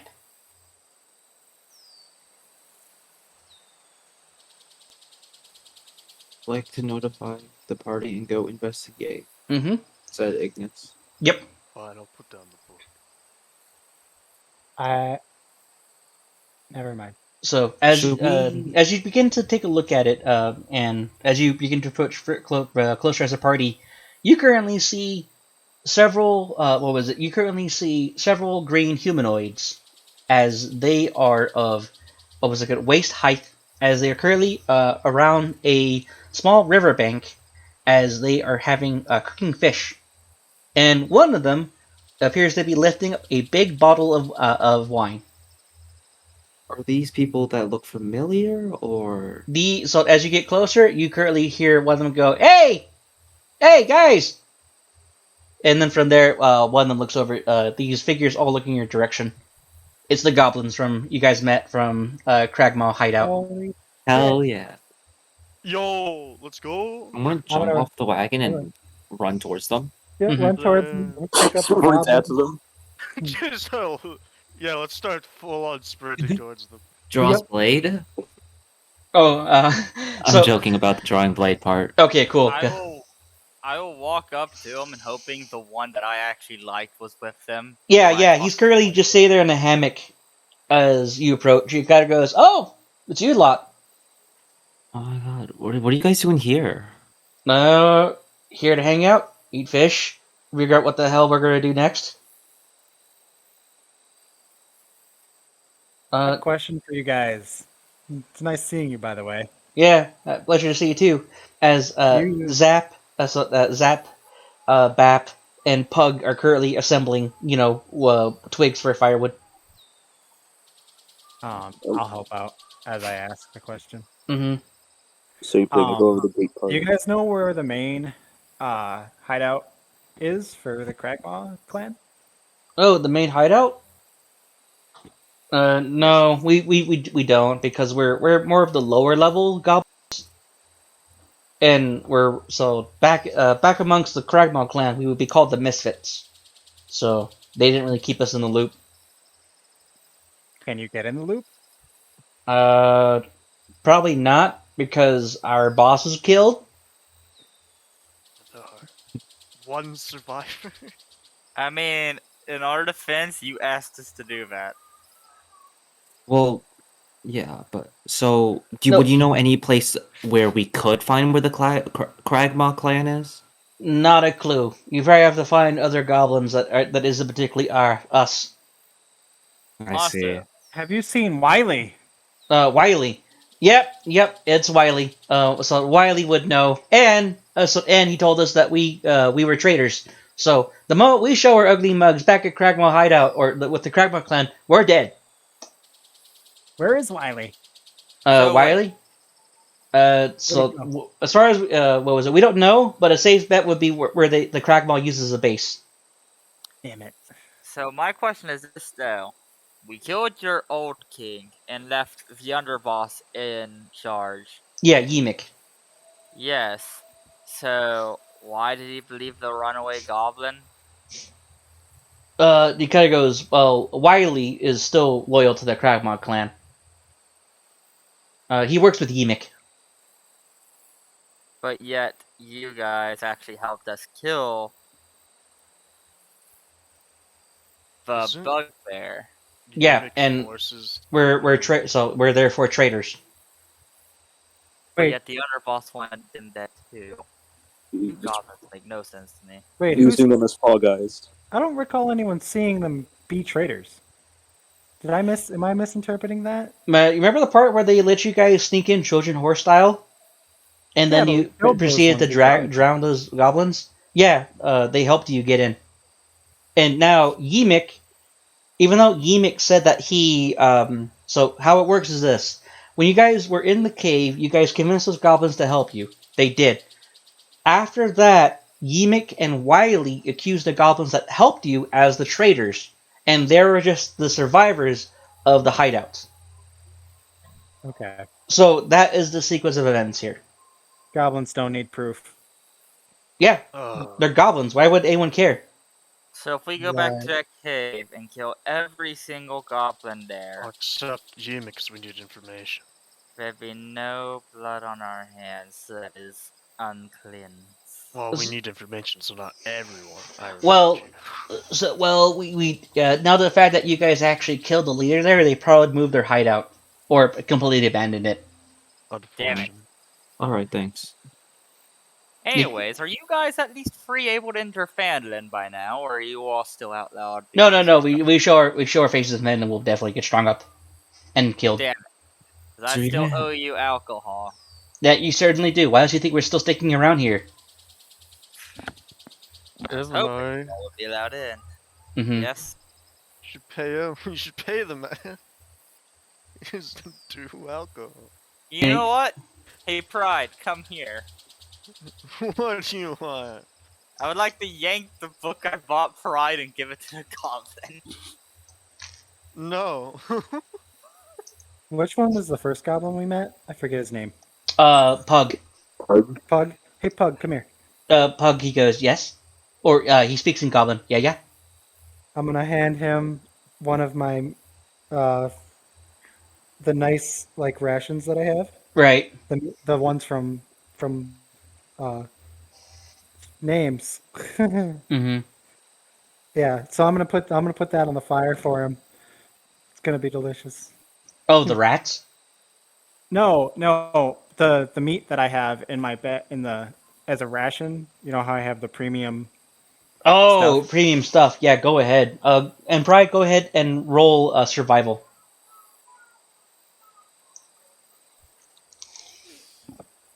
I would like to cast Identify 3. And yes, that was a joke. Too bad, roll. Wait, do you have Identify? Pride. You did it find was you did find like a bundle of a decent bundle of grubs. However, once they got exposed to the light, you weren't fast enough to grab them. However, you were able to grab a millipede. I handed to the goblins. It's immediately torn in half, and two goblins happily eat it. Excellent. And then Yeah, for you, Pavel, the goblin is like the most delectable thing in his life. It's almost as if you see like this new shine in his eyes as Pug happily eats it, and he is like eager for more. I'm gonna pat him on the head. He accepts the head pats. I walk over to Pug. I kneel down to his level, and I reveal the caged rat. It pokes at the cage. Pug, I got you a little friend here. He's quite loyal, Mm-hmm. and he will follow you to everywhere. Pug accepts the cage and looks at it, and he nods. He's not food, by the way. Please do not eat him. He goes. As soon as you say that in Goblin, there are a couple of goblins that go, "Dang it!" As he like, they're like, "Oh man!" He will help you steal shinies if you teach him. And then from there, Pug just nods happily. He then begins to start feeding the rat. I pat Pug on the head and stand back up and go back to what I was doing. Mm-hmm. So, are you guys done here? I guess so. Venari still owes you that drink, right? So where should we? Are you guys going to stay here, or where should we meet up? Oh, we don't know what we're doing. We're just surviving for now. But yeah, I'm kind of making us stay around because that one over there owes me drinks.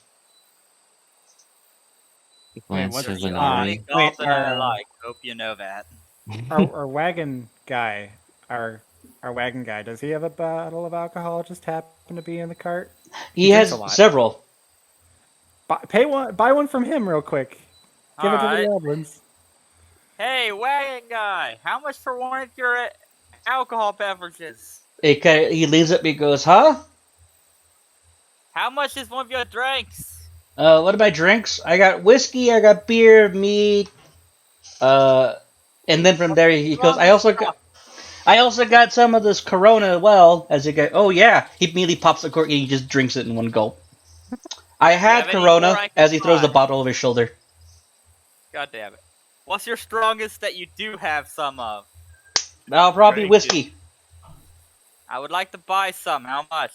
So the whiskey, well, I paid, so he thinks to himself, I paid that much for it, and he does the math in his head. About 5 silver?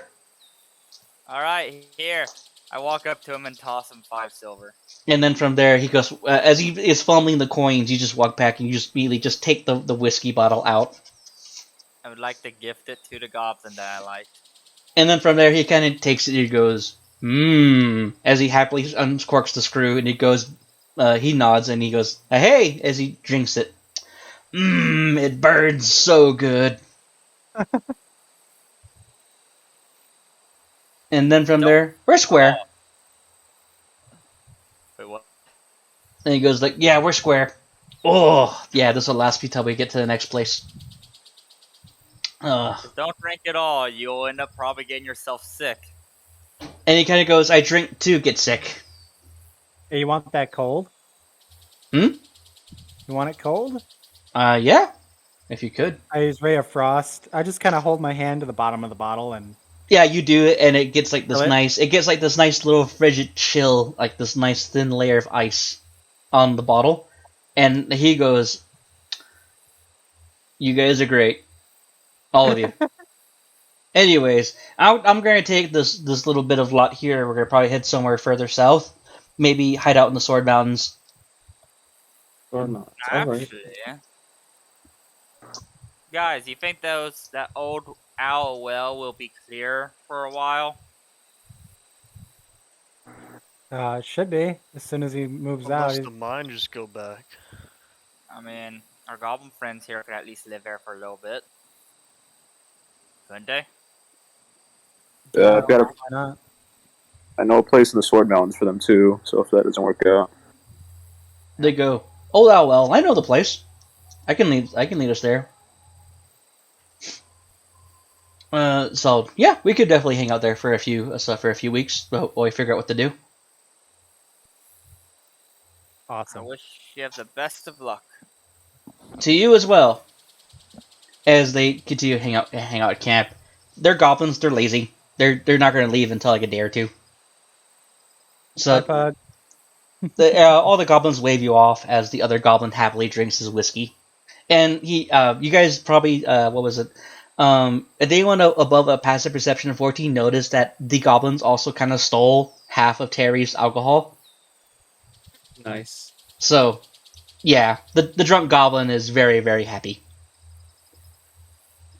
Well, I'm glad no one notices this. just imagine like Oh he's my all God. alcohol drunk. He's been robbed by goblins completely to the bone. Yep.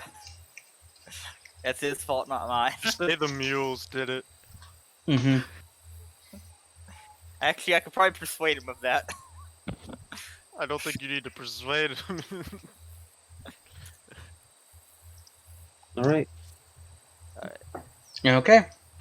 So you guys will continue your journey back to Phandalin, and you have no troubles on getting away there. Also, guys, we could see if the priestess would be willing to trade her potions for our pearl, if you guys would be willing. Try. If health potions are so needed. I can heal people from Plus, it death. could be used for an artifact. Can you heal all of us from death? Yeah, I can you- mean, all of us. yeah, actually. Yeah, no, actually, I doubt that. I have 10 points, and I could just use one on each of you, and so yeah. That wouldn't keep us from dying. It bring you back from the brink of death, so yeah, it would.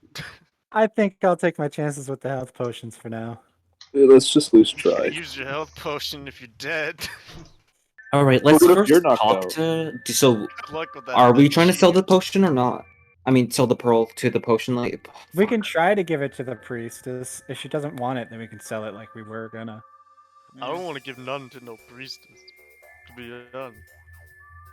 Mm-hmm. So I vote for killing Pride. you lot begin to just continuously bicker with each other until you are outside the town of Phandalin. As you're riding in. Anyone with me? All What'd you right. say? Where are you going? No, I was going to say I vote to kill Pride. I guess. I agree. The hate crime. Should we? Do we? Mm-hmm. A paladin without religion is not a true paladin. So, It's not a- all right. As each of you begin to return to Phandalin, the feeling is still dreary. I had to switch music because the other one I liked was copyrighted. Apparently, fucking bullshit. Copyright. So, anyways, so as you guys are approaching, you are now outside the main gates of Phandalin, and Aster, you do remember that if you head to your west, you're able to head to Darren's farm, apple orchard. I haven't told them anything about the well situation, right? No. You guys just got back to Phandalin. Cool. Question: did I ask you guys to minus 1 day's of rations for your trek from Old Owl Well? Yeah, go ahead and subtract 1 day's worth of rations. So you guys are now back at Phandalin. Ignis wants to head to the priestess, by the way. Alright, you may go ahead and do that, Ignis. You head to the shrine. And so do you as well, Venari. Yes, you may. Go to slide 3. So you do find yourself back at the shrine as the sisters begin to happily clean it. And she notices you guys. Oh! Welcome back! Safe travels? For the most part. Oh, I don't believe you and I have met. I am Sister Gariel. Nice to meet you. I am friends with Ignis here. Mm-hmm. Oh, and then she, as soon as that Ignis says, "I almost died," and she goes, "Oh goodness." And I'm Pavel. And I'm not dead.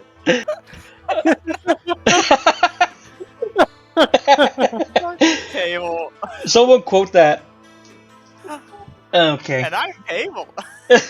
And then she goes, yes, and I am Sister Gariel. Just how, like, pride, how fucking happy you were to say it. Just better. So, yeah. Alright. Then she goes, oh, yes, we were able to do that, take care of that, take care of that thing I asked you for. There was an issue with that. Oh? Unfortunately, we could not get the information you seek, but we did end up finding something that might be worth value. Oh, really? A pearl, perhaps. Her eyes widen. Oh? Oh yes, that will certainly cover the expenses of the potions I currently had. Do you wish to trade? That would be up to my party. I am unfortunately not allowed.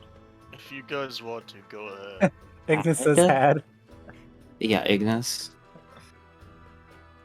Had potions? Has had potions? No, so that was a slip of the tongue. She has them. I meant to say has, not had. All 4 of them? Can I try to see if I could persuade her to throw in a couple extra potions for the trouble? No, Damn it. No. because you're technically supposed to get 3, and I gave you 1 more due to how poorly Ah. fights have been going. So Okay. that's the rebalance you're getting here. I'm gonna say That's thank fair. you, sister. This is definitely a blessing. And then she goes, may fortunes favor you, as you trade the pearl with the potions. I'll take what was agreed upon. Don't listen to these fools. She smiles and she goes, oh yes, you have a fair trade with Sister Gariel. We got 4 potions now? Yep, you have 4 potions of healing. Who doesn't have potions right now? Because we could Um, just each have 1. I have 1 potion on me right now. I have none. Alright, so Roy, Pride, Venari, Mm-hmm. Ignis, I thought you and drank yours. Aster. Oh, did Ignis drink his potion? Did he? Someone tell me what he says. I think Ignis did drink his potion back when you guys were fighting the orcs. He had 2, he drank 1. Oh, he had my 2? Wait, so, Pavel, do you not have 1? I have 1. I have Oh. 1 already. Wait, what? Okay, I'll just... Alright, then everyone else gets 1.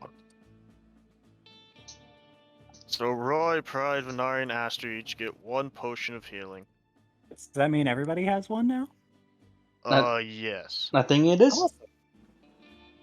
Sweet. And Sister Gariel goes, I just got the offering ready too. Was it the potion of healing that did the 2d4 plus 2 hits? Yeah, 2d4 plus 2. This is a minor healing potion. Okay, just wanted to make sure I'm adding the right one. Yeah. Okay. And then from there he kind of goes, hey, sister, I'm actually heading back to Coneyberry. I can take you there if you want. And then she goes, oh, I'd actually greatly appreciate that. Unfortunately, I do not have, nope, sister, you take care of enough people already. Let one of us take care of you. As Terry helps her onto his cart. Damn, the drunk is actually a nice dude. And then he kind of goes, faith. So was it faith is power, and faith can restore faith. So and a little bit of faith can make things move better along. As Terry nods to Venari. And then she goes, yes, thank you. As she waves you off. As Terry also waves at you guys too, as he's going back to Coneyberry. I would like to wave back. Mm-hmm. And then I while I'm wave underneath back my as well. breath, I always hate religion. You always hate Wait, what? same, brother. I always hated religion. Unlike you, I have an actual reason. I worship a dark deity known as So do I. Expert. So you're a warlock? What? Yo, what the fuck is Respect. this party? What did I get Why myself does a paladin- into? Yeah, Biggest actually, group of why does misfits a ever. paladin not like a priestess, huh? You don't have to be a warlock. Okay. Mission complete, boys. Ladies and gentlemen. Can we check out the manor? Yeah, we can do that, and then we can just churn them all in at once. The rest. Does anyone want to go talk to Darren Endermath?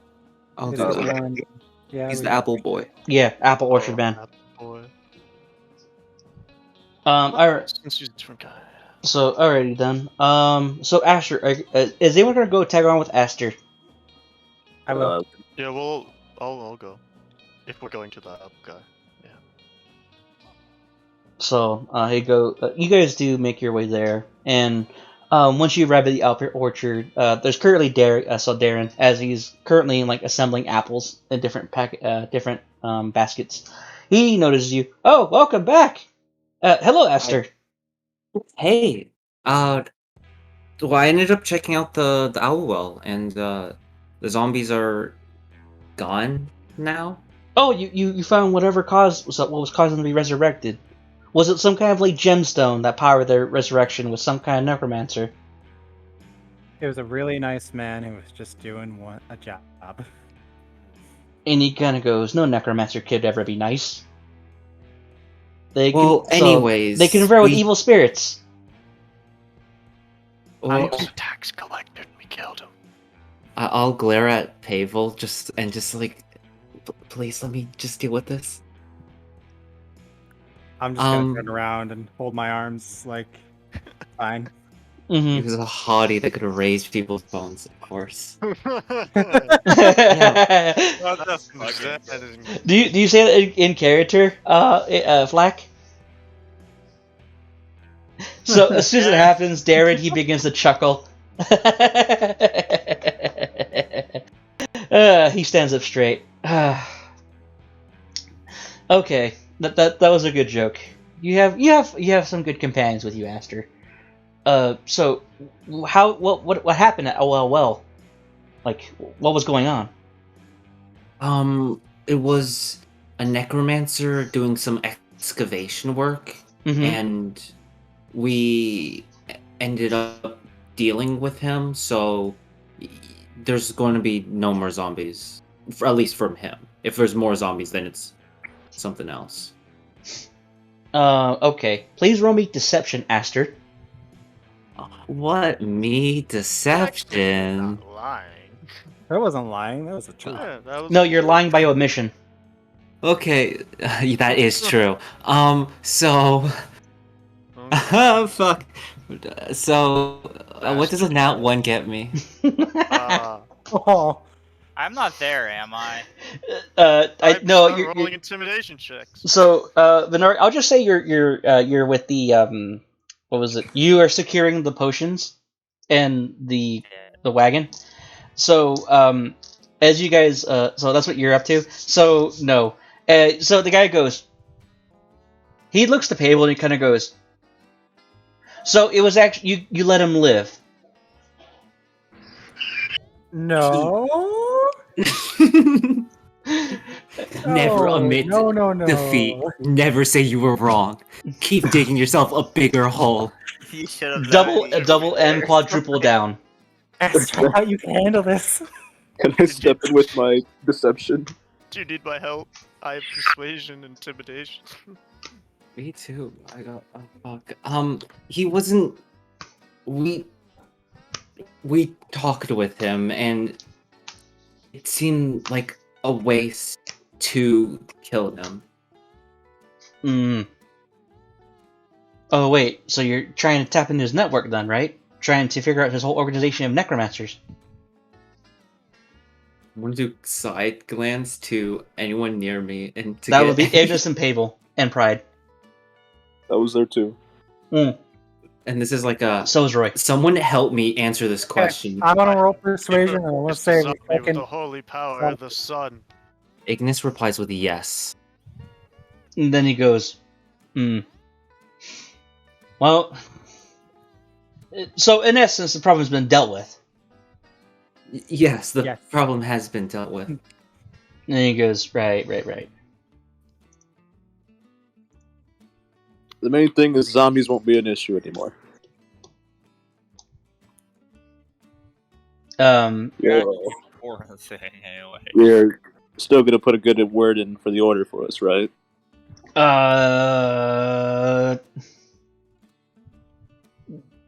Darren kind of looks like, well, in essence, you did kind of save the town, so maybe, yeah. Look, we spent 3 days out there. We did the job you asked.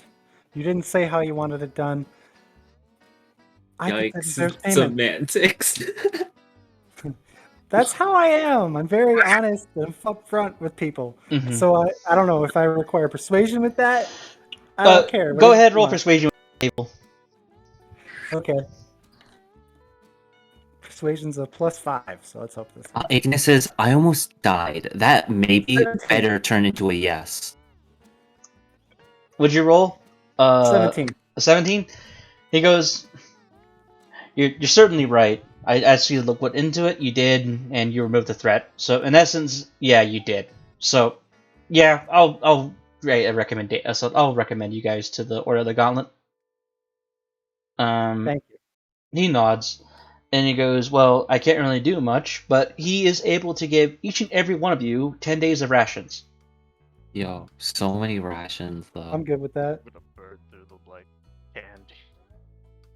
So you are putting a good word in for us now? Yeah. Who wants the other 5 rations? I'm gonna give 5 rations to somebody else. I'm good.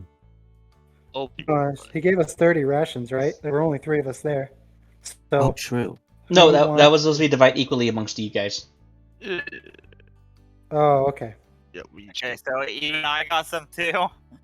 Yeah, you technically it was retcon that you actually went with them, so yeah, you're included. Or we just gave it to them when we met up again. We don't need to complicate it. Yeah. So yeah, go ahead and everyone add 10 rations each. And he also he is going to write a letter of recommendation for each of your characters to the Order of the Gauntlet. Thanks for doing this, Darren. Sorry if it didn't go the way you expected. To be honest, you looked into it, you removed the threat, so if anything, you achieved what I wanted and more. Good luck to you folks, and may fortunes favor you. Of course. Stay with him for a little bit. Alright. Okay. I'll just leave. So everyone else leaves. Roy, you are now alone with Darren. He goes, oh, is there something you wish to discuss? Yes, I do, actually. When you're sending those letters of recommendations out, can you take this one with you? He takes it. The letter we were writing earlier. He takes it. He goes, yeah, I can do it. As he pockets it. Thank you. Have a good day. You too. As Darren lifts up a basket of apples. All right. There you go. Man, Hey, Will, mine's do I know hard. what the ring does yet? Oh yeah, it is a ring of protection. What is? I would. That raises your armor class by 1 and all saving throws by 1. Oh, Nice. that's awesome. Damn. Well, just pray that you don't get murdered in your sleep for that ring. I mean, am I the only one who knows what it does? Oh yeah, you're attuned to it. So I'm the only one who knows. You guys don't know what it does. I mean, people's curiosity can always get the better of them. You didn't answer the question. That's the thing, Pavel. Well, you guys are kind of cutting out. What? You'll be fine, Pavel. You'll be fine, buddy. Don't worry, Pavel. I'll protect you. So a +1 armor class. And 1 to saving throws. Squishies. Squishies need the Makes AC. that makes it 17. Sweet. Let's see. You use mage armor, right? Huh? You You use mage armor? I haven't used. No, I don't have mage armor. What do you? There's no point in using mage armor. I already have a base of 13, plus 3 my dex, which makes 16. Plus the ring is 17. Mage armor makes your base 13. So I already have the base 13. Oh, the the sorcerer thing, right? Yeah, the draconic sorcerer bloodline. Okay. Plus your dexterity. That's plus. Okay, so yeah, your official AC now is 17. Yep. Yo, bro. There you go. So all saving throws are plus 1. I don't know how to. So man, you're really just adamant about this plate, eh? Absolutely. All right, so you guys return back to town. How do you wish to proceed?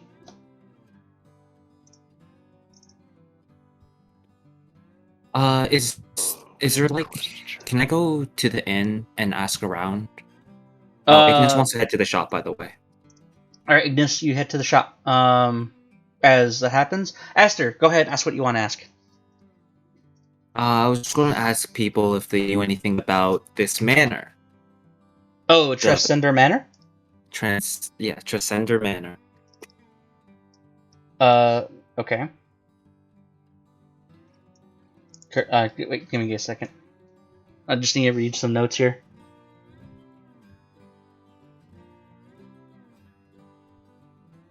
Did he say it was a +1 to every save? Yes, the saving throws. That includes every one of them. Cool. Okay, got it. That counts death saving throws? Will, this app is awesome. Exactly.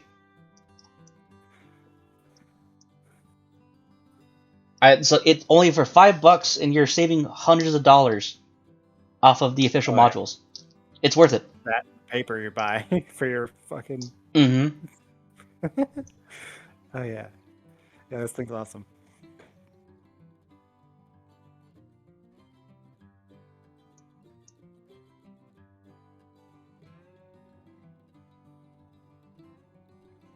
Okay. So, Transcender Manor. A couple of locals actually look a little bit intimidated and kind of play dumb around you.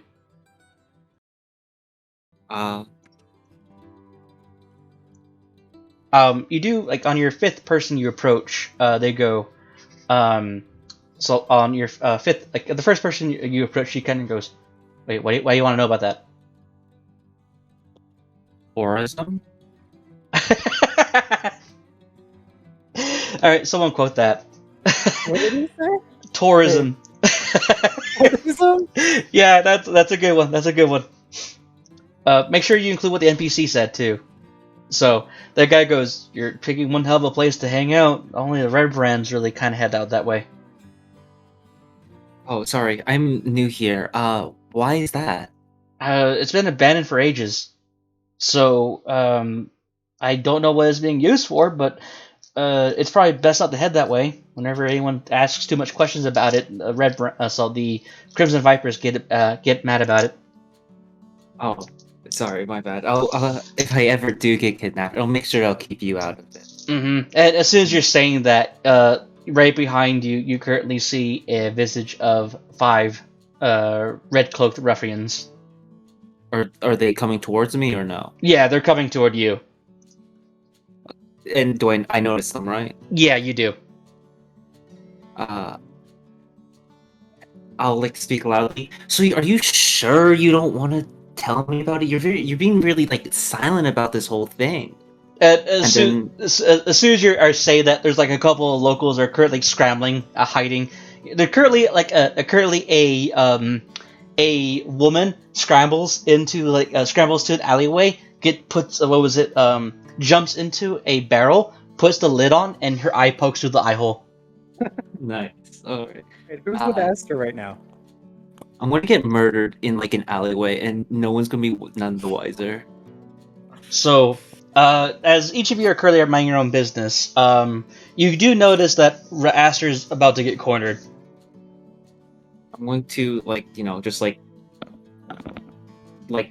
gently push away the person I was talking to and turn around to them. It's just like, oh, hi.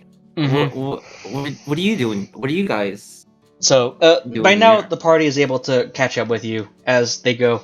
As you head back into the street, you see four armed ruffians waiting for you. All of them are humans wearing grimy red cloaks, their hands with weapons as they watch you. One of the ruffians spits on the ground. Time for you to move on, strangers. Give us your stuff and be on your way. What do you mean by like? Wait, this is a robbery, like a mugging. Oh my god, we're getting mugged. And then he kind of goes, they both, like, all the ruffians look at each other going, seriously? Whatever, so, yep, demon spawn. So, yep, demon spawn. Or is it devil spawn? Doesn't matter. They're the same thing anyways. Roll my eyes. That is not something you say to my friend Aster. And so what do you have to say, Pipsqueak? I'd like to Ray of Frost his foot. That's what I have to say.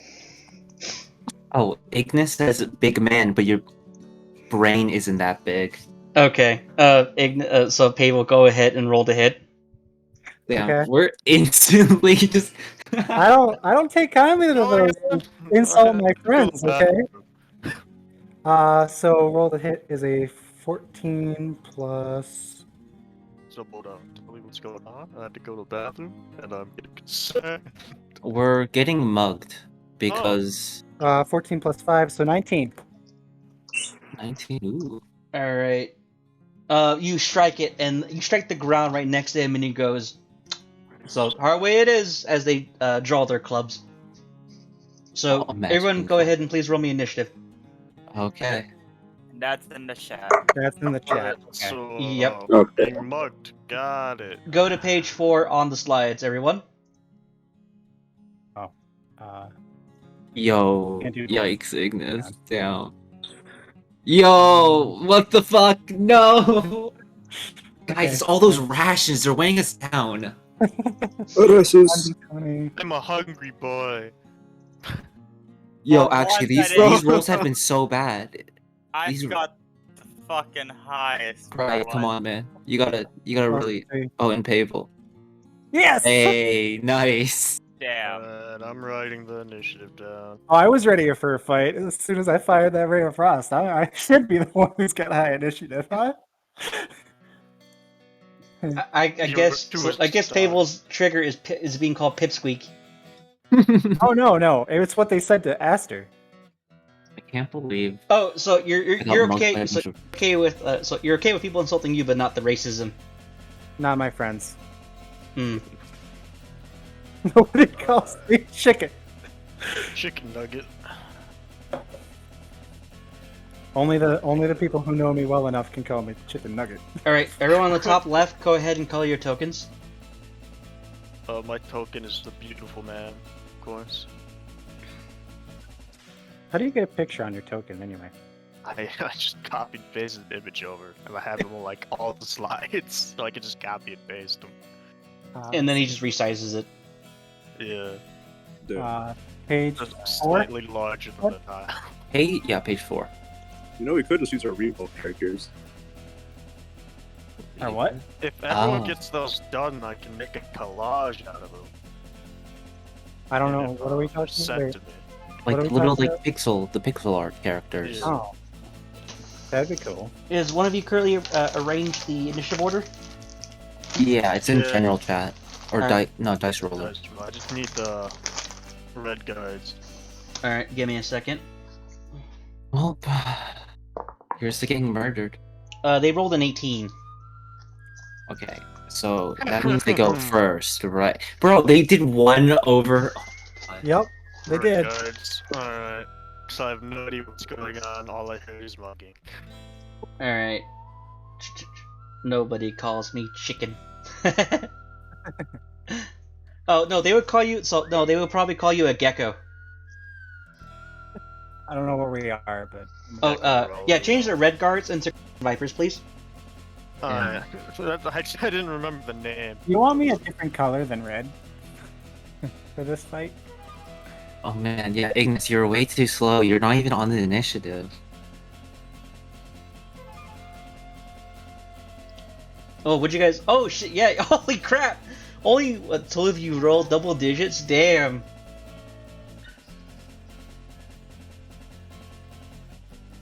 Crimson Vipers, aka the little green gun snakes. I thought you called them pink garden snakes. I didn't remember. So I said little pink garden snakes? Or just pink garden snakes? I don't know. I don't know. Alright, I'll call them the little pink garden snakes. Do you want to add Ignis to the bottom since he rolled a 3? Oh yeah, I guess I didn't see it. I didn't want to change anything, he's not on the board anyway. Well, it makes sense because you guys are barely catching, like, you guys are... So the people, like, on the lower end of the, I don't know how to describe it. Aster, you're just not very quick right now. You're not quick on the draw. This music is really fitting. There's music playing? We use the sound of nature. Yeah. I mean, shit, I that is the music of nature.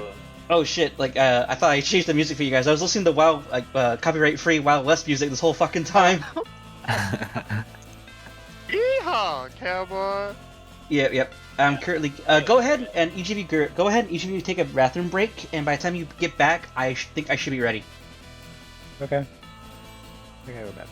I just put the bathroom.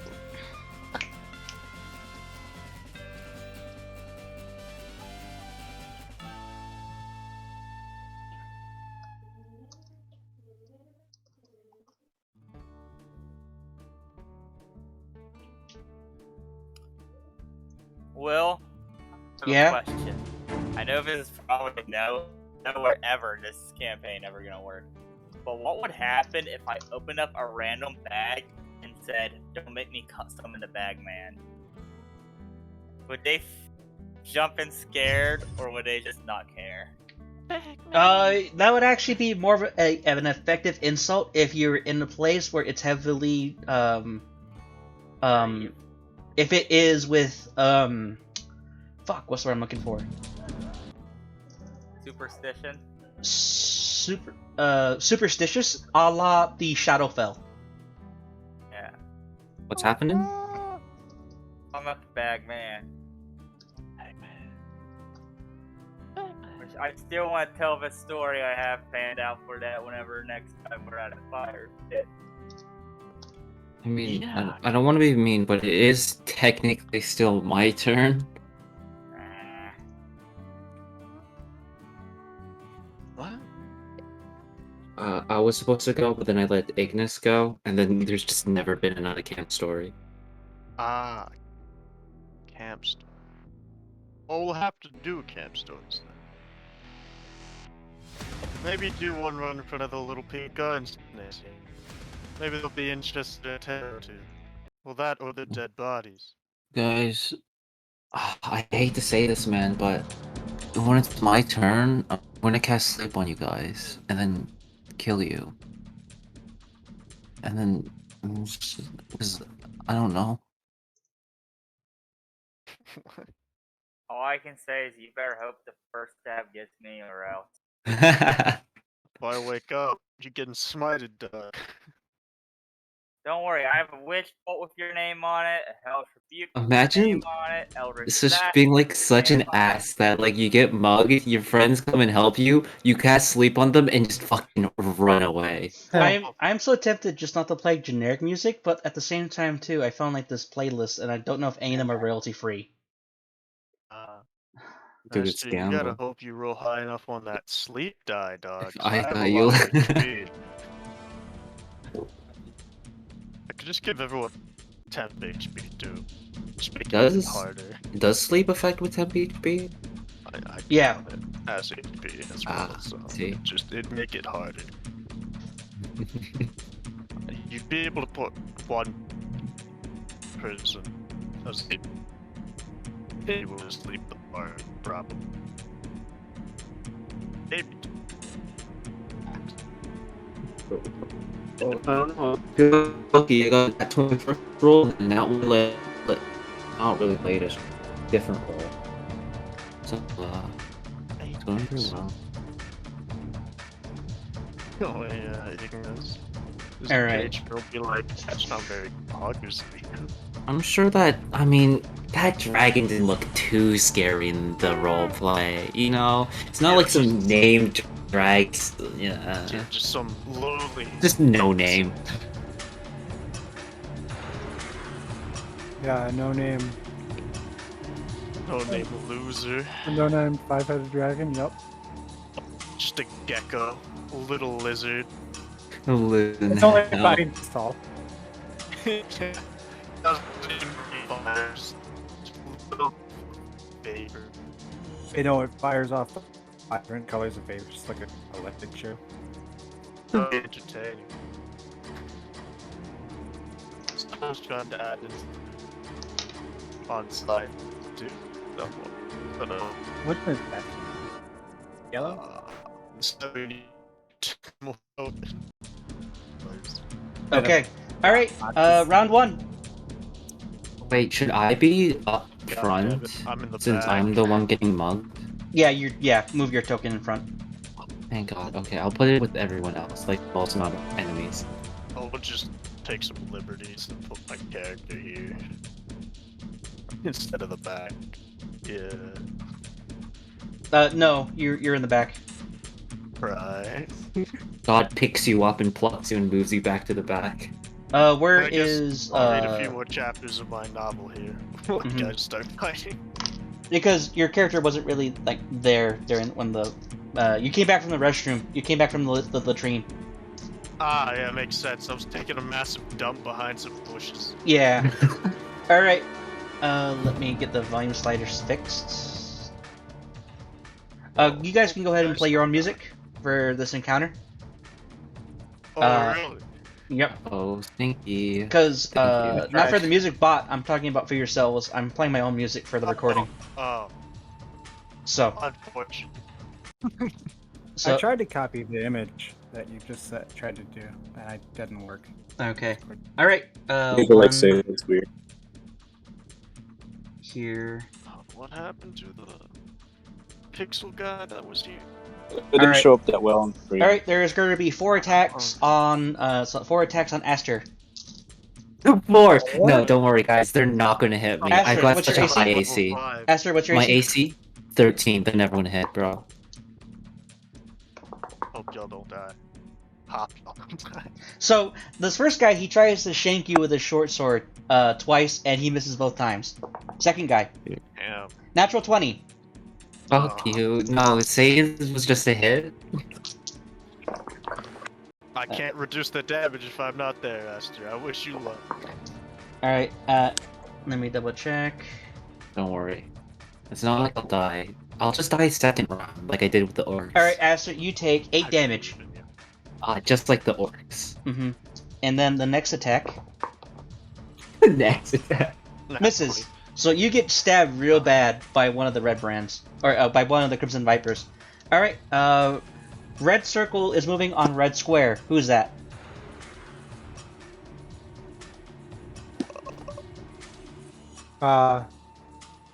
Me. Hey, Alright, 1 attack on Pavel. Hits. I'm an armor class. So Pavel, you take 8 damage too. Okay. Oh. Next attack. Misses. 1 attack on green. Second attack on green. Who is green? Eh. What's your AC? 14. You take 5 damage. All right. Awesome. All right. Orange. So 1 circle is attacking orange. Orange. What's your AC? That 18. is Ignis. Right. All right, Ignis. All right, Ignis. You take what was it? You take 4 damage. That is the end of the red brands, or the Crimson Vipers. That During that. Pavel, it's your turn. Okay. You call them what they really are. The pink guns. Don't I have disadvantage if I try to fire off a spell this close? Is it gonna be a range spell? No, no. Are they wearing armor? Yeah. I'm doing shocking grasp. Alright, is that a save or is that a spell attack? Make a melee spell attack against target. You have advantage on attack roll if the target is wearing armor made of metal. On a hit, target takes 1d8 lightning damage. And it can't take reactions until the start of its next turn. They're wearing studded leather armor, so not as conductive, so it's gonna be a regular attack. Okay. Alright, roll to hit. 8 plus 5 is 13. 13. Unfortunately misses. Yeah. So you whirl your arm around, and like you know like how a taser makes that tasing noise? It's like that's going on between like your digits. Right. So, and the guy goes, "Whoa!" Okay. Yep. That's my turn. Venari. Alright. I would like to take my movement first to step back diagonally at one point there. Okay. And I would like to... Let me read real quick. Turn to shit. Forced to wipe. I would like to use my bonus action. Would you say the one at front of green is within 90 feet from me? Yes. I want to hex. Really? Do you want a hexblade curse? Or hex? No, just normal hex. Yeah. Okay. Normal Yeah, hex. you hex. Alright. Which means until the spell ends. Alright. And I would like to aim an Elder's Blast at him. I need to Alright. roll on the dice spot, right? Go ahead. For attack. Okay.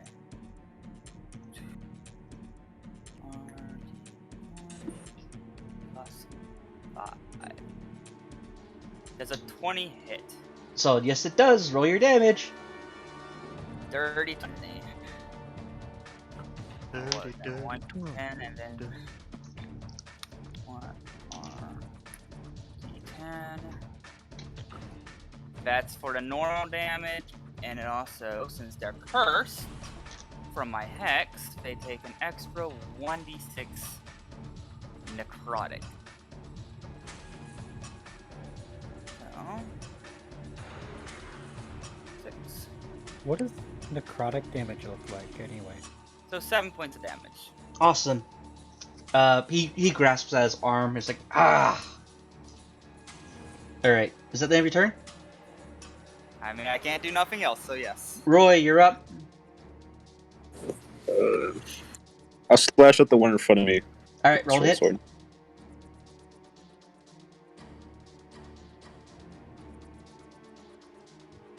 18. Is that it? Yep, you hit. 8 damage. Awesome. You're green, right? Yes. Got it. Then I'll use my opportunity attack with the two-handing weapons. Mm-hmm. Or was it two-weapon fighting? Bonus action attack. Yeah. So go ahead and roll. This is 19. I'm gonna start using the roller now. Mm-hmm. I got 19. 19 hits. Yeah, roll your damage. 6 damage. You swing your pommel of your blade around and you knock him out. Awesome. And my turn. Cool. As Roy's turn. Pride, you're up. Hippity hoppity, bippity boppity. I walkity hearity, and I attackity whackity. Alright, roll to hit. That is a 17 to hitity. Yes, that hits. Roll your damage. I smitity whitety.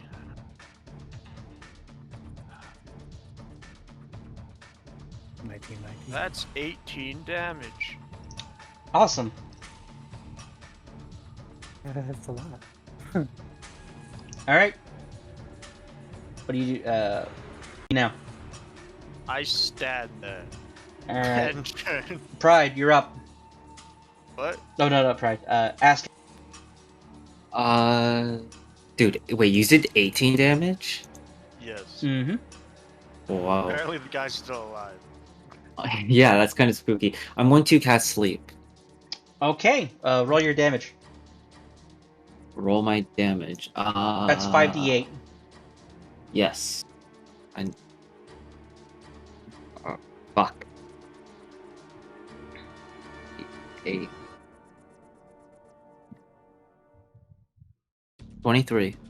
Okay, you can. Okay, so to put it like this, you can only put one asleep. Damn, bro. This guy's levels, holy shit. Okay, so I guess I just put one to sleep then, because what else? Do you want to do the weakened one, or you're gonna do a completely non-damaged one? Non-damaged one. All right, cool. What is your color? It's purple. So of the 3 left of the one that is next to Pride, which one did you want to put to sleep? Let's do the one that's right under me. All right, cool. I'm gonna give him a purple trim, marking that he's asleep.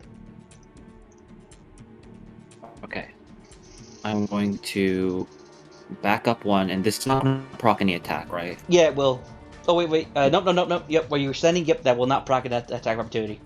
And I can't move 1 back again because then I proc opportunity from Prides. Yes. Okay. Yes. All right. Then for my bonus action, I'm going to do.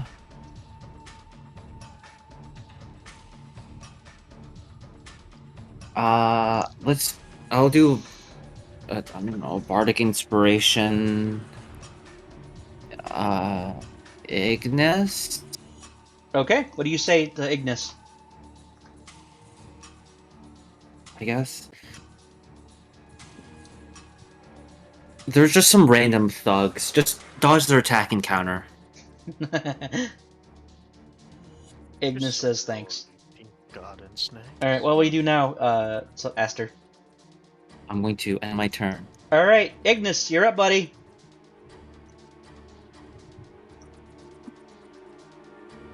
Clickety clackety, you're about to get attackety. Roll to hit.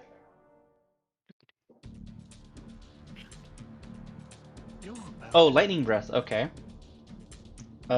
Which target are you going to be doing lightning breath to, Ignis?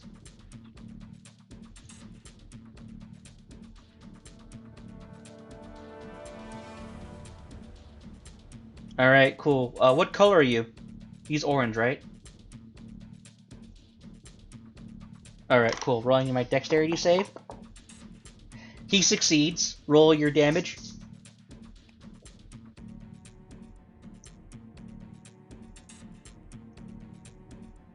He takes 4 damage.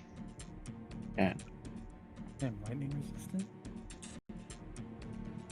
So, right now, for your bonus action, you can use your second wind, or you could use action surge. What would you like to do? Action surge does not cost a bonus action to use. Alright, you use action surge. What will you do now?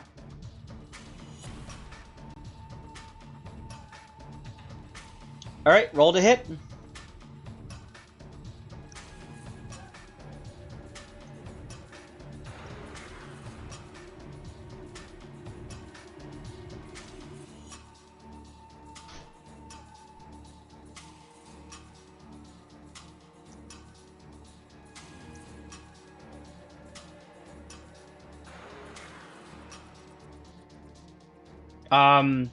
You roll to hit. You roll damage first.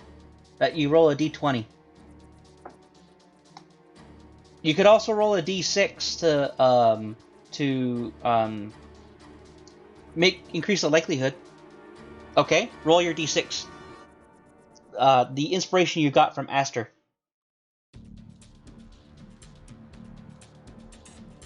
Wait. What weapon are you attacking him with? The guy.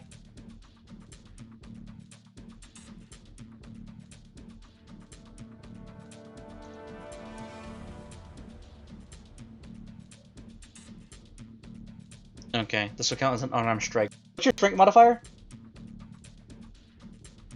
Yeah, you still technically can do that. What's your strength modifier?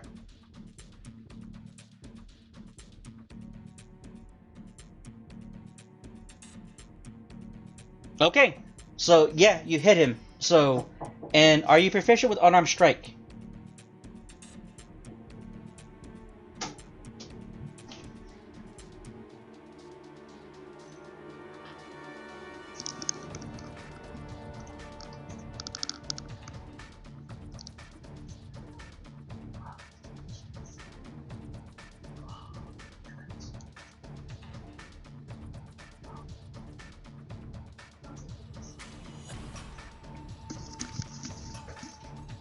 Alright, let me double check the Dragonborn. They do have claws. I don't know if they actually have that.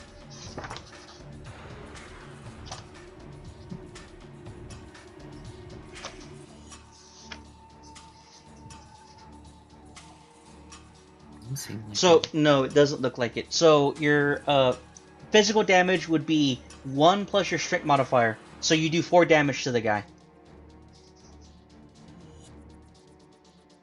So you punch him really hard. You see that you busted his lip too.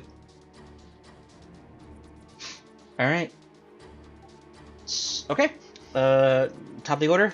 Time for the Crimson Vipers. One guy is asleep, so one guy is going to attack Pride. Misses. Hits with a nat 20. Alright. Let's go. Love these rolls, DM. Pride, you take 8 damage. That's fine. Alright, there's 3 targets all around him, so he's going to attack 1 character each. I'm going to assign each of you a number. Alright, he's going to attack Red. Second guy is going to attack Red. Red square. 1 attack. Misses. Second attack. He is going to attack Green. The 1 attack against Green misses. Alright, now the guy who's facing off against Ignis, he will attack. Misses. Second attack. Misses. They all miss their turns. Pavel, you're up. Wait. Alright, I'm gonna do Shock and Grasp again. Alright, roll to hit. 5 hit? You taser, and it's like you basically taser, and he whoops around, he goes, ugh. He does not want to get tasered by you. Damn. Alright, yeah. My turn. Venari. Alright, so quick question. Hmm. Since the guy who is Hex died, what my Hex says is, if the target drops 0 HP before the spell ends, you can use a bonus action to subsequent turn of yours to on a subsequent turn of yours to curse a new creature. Mm-hmm. Can I do that, and would that cost a spell slot still? Seeing as No, it's still because that still counts as an extension of the first spell. The timer stays the same. They have to break your concentration to break that to force you to redo a recast. Okay. Then I would like to curse to one right up, move the Hex to the one right in front of Pavel. Pavel, got it. I am not going to give it a black trim to sign that's cursed. Alright, and I would like to move up here, and would I be able to Eldritch Blast him from Yes. here? Okay, so I need to roll to hit with Eldritch.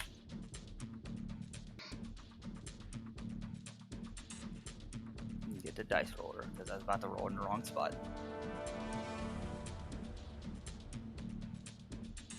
It'll be repeat. Did I get hit? Does a 14 hit?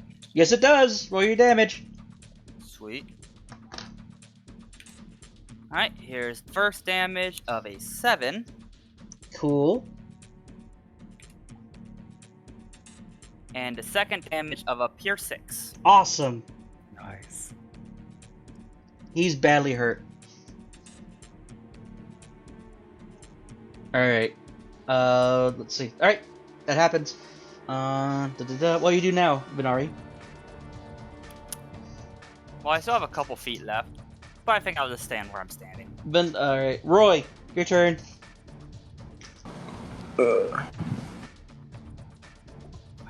Going to move over to.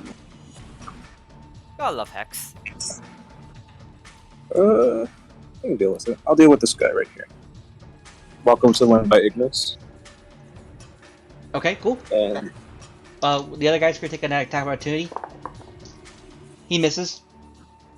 alright.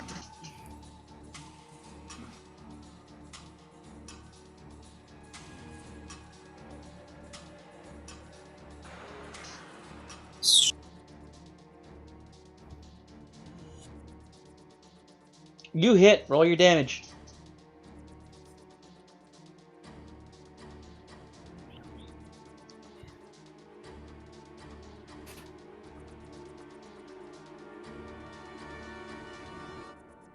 So, Pride, how's doing without a spell sorceress doing?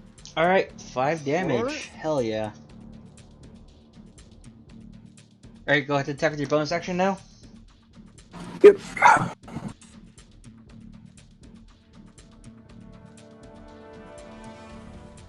No, you say something to me. That one, I said, how is that it one about unfortunately you misses. about us spellcasters now? So you Alright, basically I have my do turn. you do like a thrust stab, and then from there you try to bring your a horizontal stripe slash. He endures the stab, but he's able to duck his head down from the slash. Alright. So is that the end of your turn, Roy? Yep. All right, Pride, you're up. Wacky, one below me. 14. You hit. Alright, wacky. Ooh, that's max damage. That's 11.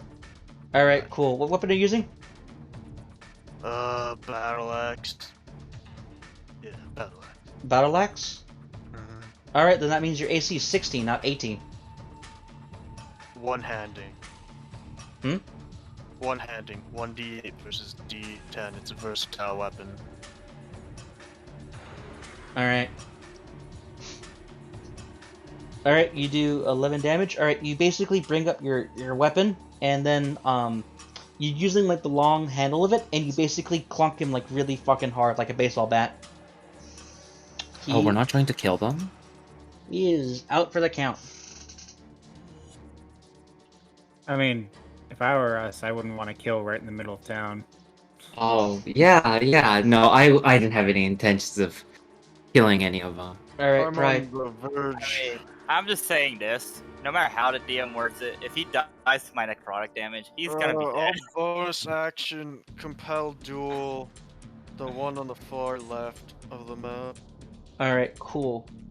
That's a wisdom save. Is is the spell a bonus action or an action? I believe it's a bonus action. I'll check the page. Compel duel page. Should be a bonus action. Yep, it's a bonus action.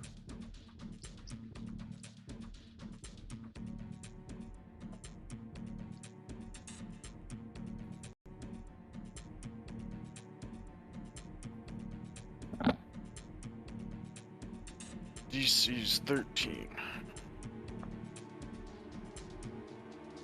All right, cool. All right, that's what he rolled. Let me double check his stats. Yep, he wants to take you on. All right, is that a return? Yep. Aster, you're up. Okay, so I guess we're not killing them. So, I'm going to. Do I have a weapon out or no? Yeah, you're able to draw your weapon once combat started. Okay.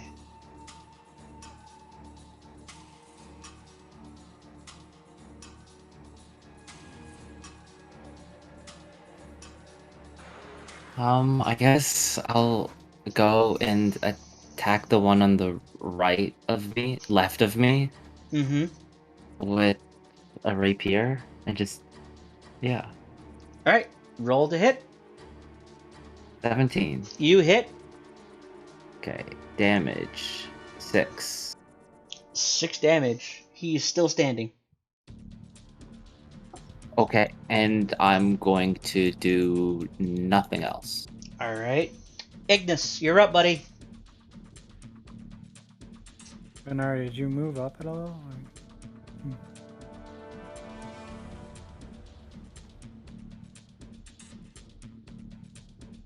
I mean, I moved a little bit whenever it was. Yeah, my he's turn. still facing you.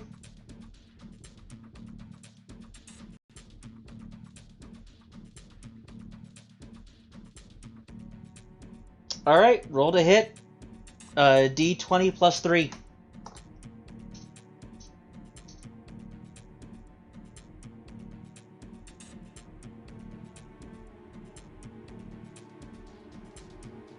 You kick him in the balls, and you do 4 damage. Oh.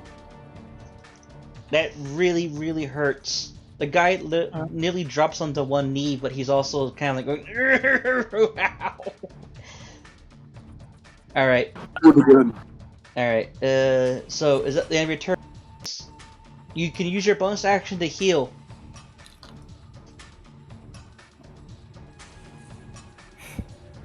Alright. Round 3. Time for the Vipers. So, this guy here is just going to disengage. 1, 2, 3, 4, 5, 6. This other guy is really mad he got kicked in the nads, so he's going to attack. Misses. He's going to try to kick you again. So his attempt to kick you back in the nads completely fails. That is the end of their turns. Fable, you're up. 1, 5, 10, 15, 20. Alright, I'm gonna hit the guy with magic missile, because I'm tired of missing things. Alright, Good choice. roll 3. Alright, roll your 3 darts. Oh, what level? I only have level 1 spell slots, so. Alright, cool. So that's gonna be 3 darts. How many darts per target? I'm gonna hit him, the one below me. With all 3 darts, so it's gonna be 3d4 plus 3, right? Yep. Okay, so to hit, oh, I don't have to hit. I keep forgetting that. 3d4. Okay, so it's a 3 plus 3 and a 4. So 10 plus 3, it's 13 damage. 13 damage? Yeah. So you roll two 3s and a 4. Yeah. Alright. You basically clobber him really hard in the back. Imagine getting hit by what was it, by 3 flying 3 baseballs. Nice. So yep, you clobber him pretty bad, and he falls over like heavily winded and wheezing. Cool. And then I'll use a bonus action to get my 3rd spell slot back. I don't know why not. Alright, cool. Is that your return, Pable? That is the end of my turn. Yes. Alright, Venara, you're up. Has it been an hour since I cast Hex yet? So yes, it's been 2 hours. Okay. Then I would just like to reposition myself and try to Eldritch Blast the other one down at the bottom corner. Alright, roll to hit. I've currently been having luck rolling in this thing, so let's hope it stays hot. Damn it. So luckily it's not the one that hits your teammates. Still, every time I fucking say it. Oh, Yeah. God damn it. Alright, what do we do now, Venari? I mean, unless if one is dumb enough to attack me, there ain't really much in terms of attack I can do. Okay, alright. Yep. Roy, you're up.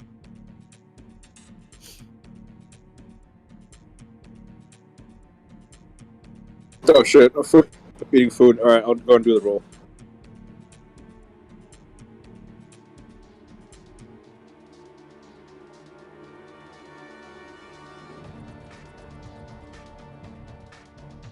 And I have 1. Nice.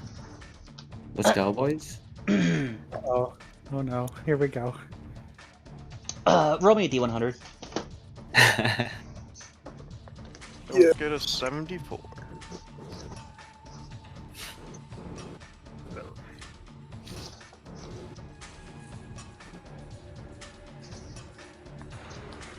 Nice. Nice.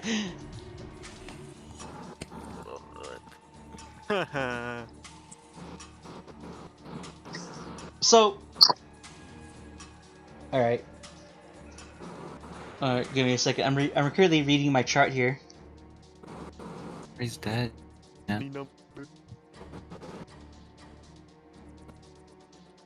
Hey, what did he attack with? A short sword. Okay. The chart for melee attacks too? I thought it was just you either hit a guy or you don't.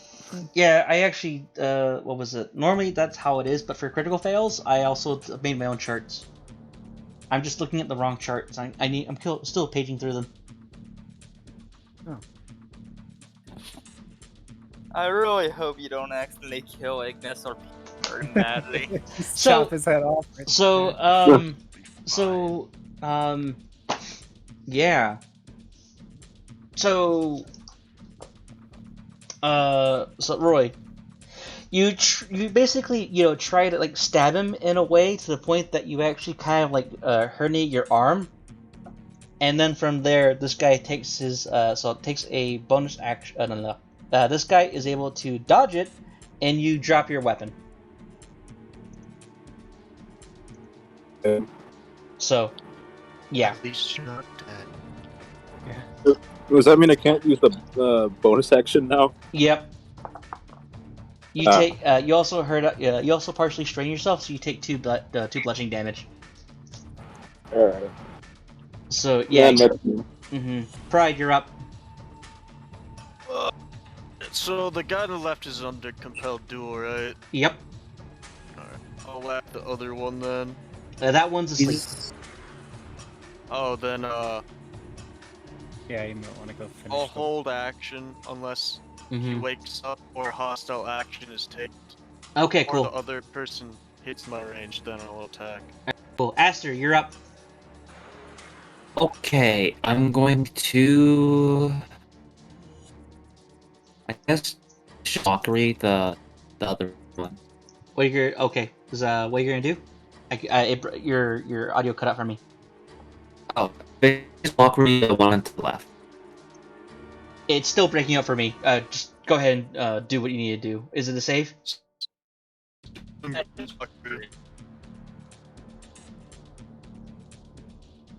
DC of 13 wisdom saving throw. Fails. Okay. So I should say something right now. Yep. You know, I was kind of joking when you said you were just thugs, but you really proved me right. Ooh. Roll your d4. Okay, and I'm going to roll max damage. Ooh, D4. Yeah. 4 damage. Death to the infidels! So what this guy does is that he basically looks at you as he's like limping away, and he goes, "Oh, fuck all of you!" And then from there he basically lumbers away, so crushing at his nads as he sprints away. Do we hear Yeah, crying in sprint the away. distance?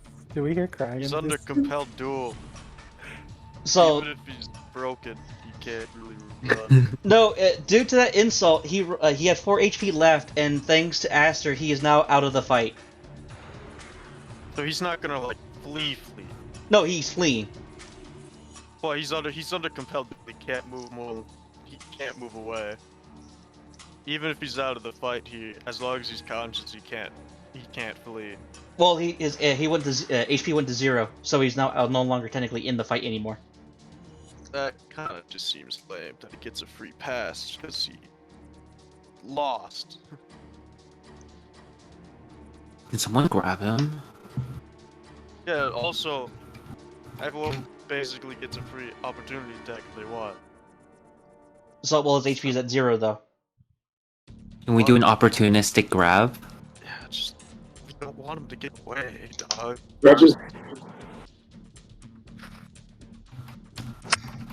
Ignis, go ahead and roll me athletics.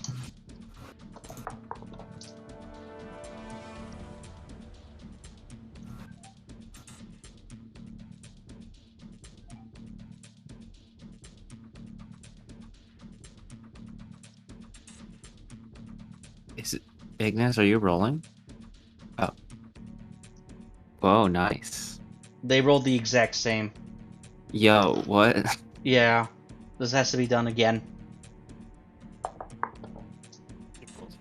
Is it Roy's turn or? No, yeah, Ignis gets to roll again.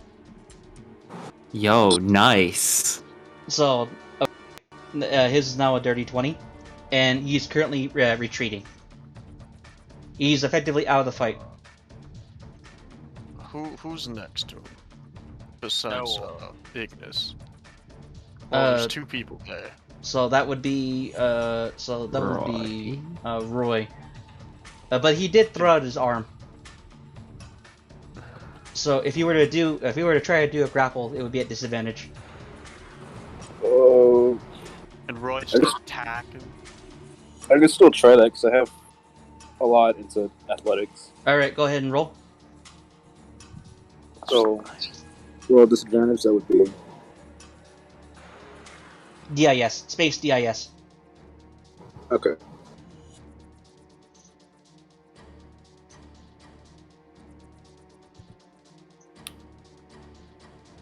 Base what?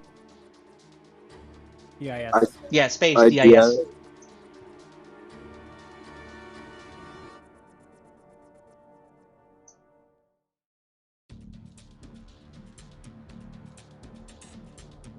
Wait, with disadvantage, I'm not able to use my bonuses, right? Bonuses. It's just you have to take the lower of the two. Mm-hmm. Okay. No, never mind. You type it out like this.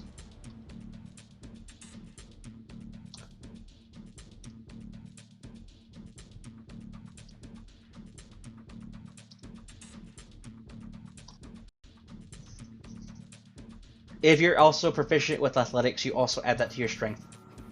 Yo, wait, how strong are these guys? If they rolled a dirty 20, then higher than a 20. They're muscle beans. Probably up a +3. Well, they are supposed to protect the town, so They might have athletics proficiency. aren't they technically stronger than us? But Pretty just sure they are. proficiencies. So 13, ooh, 13. Okay. Nice. So 17. That's nice.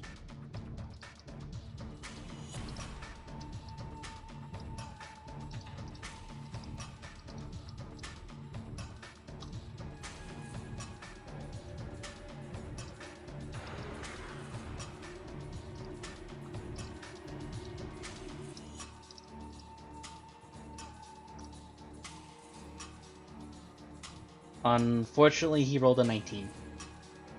Oh. These fucking Someone just shoot him in the brutes. back. Or something. Just... No So- escape. Okay. And he is beginning to run away. Alright, you are now out of combat. We are? Yeah. Once One guy's Okay, sleeping. can we gotta I, go like, in. run after him, like dash and Yeah. run after him? capture him. Yeah, you could begin to start following him, actually. As he appears to be retreating. Can Let's take I a- opt to examine the sleeping agent's body? Maybe, you know, No, an that's idea melee. of his identity so I can keep it and catalog it for possible if need to infiltrate. Are you asking me that you want to take his cloak? He wants to take the Essentially, spot. I want to take his cloak and take a good look at his body so I can shape change into it. Yeah, you could definitely take a good look at the guy's sleeping face. You actually do find a badge on him. It's a very crudely constructed badge. Assembled, like, think of it like being assembled out of parchment. Basically imagine like someone basically making like ninja stars, like, you know, foldable paper ninja stars, and it also has his name crudely written on it. You see the name. Let me think of a name. Samson. Okay, can I take the badge and the cloak? You may. Okay. Ignis wants to loot Wait, the unconscious guys. His name's Samson, that's...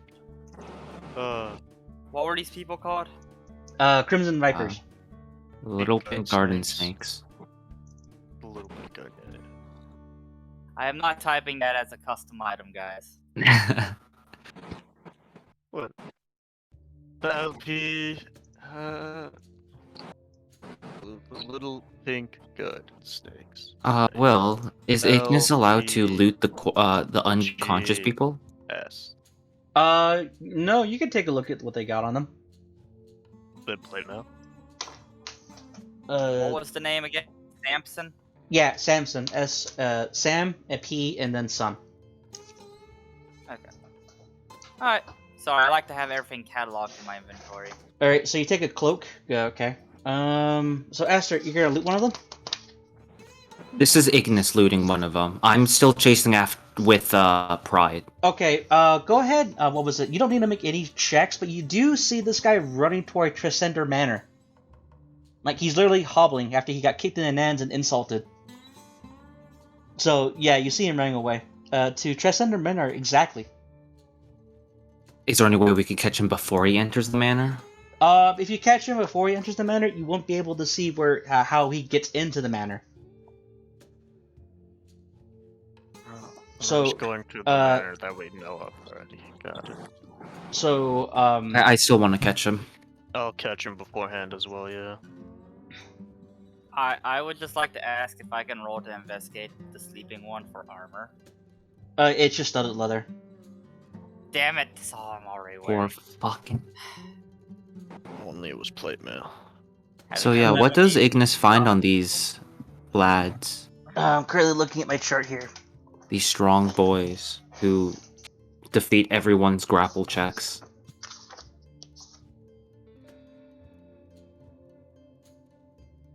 Guys, don't worry. We got a pro torturer. We can just torture one of them for the entrance. Venari, everything can be solved with torture, you know. We just need to find a nearby pond. That is true. Let's see here. I can always, do the non-less needing of water and just, take a chill touch and slowly, melt. Ignis, roll me a D100.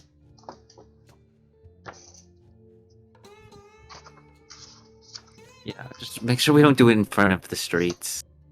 Don't worry, I have ideas for torture. It's Oh, we just... Not a nat one. that illegal. What does that even do? Does a nat 1 still a nat 1 and a D100? Yeah. I don't think it matters. It's just because, like, a D100, there's just an effect. Yeah, that's what I was wondering. If is it a nat fail? I mean, it could be negative. Not failed. You actually... They hit paper, parchment, and you had a paper cut. Real shame, man. You find a lit bomb on him. And it goes off because you weren't careful enough. The campaign ends. So would not. You move his body in a wreck. He summons 3 terrorists right on each one of those. Summons a terror. Alright, and Like Esther rolled a natural 1, correct? Ignis. Alright, We get to plate armor. Ignis, roll. So, Ignis, roll a d8. His caged rat comes out and bites Ignis. He finds a panzer. You find, what was it? You also find 5 silver pieces, Ignis, on the guy. I'm not writing that down. Alright, that's what he finds. Roy, what are you doing? Could I pick up my sword and rob one of the guy's cloaks? Yeah, you could definitely take his cloak. We're going for a Halloween dress-up. Did the sleep one happen a longsword or anything? They all had short swords. Damn Halloween terrorism. Can I still take the sword? Yeah, you can. Sweet. Would they be better than the ones I have? Roy, draw me a D100. Okay. At least gives me something better than a damn dagger.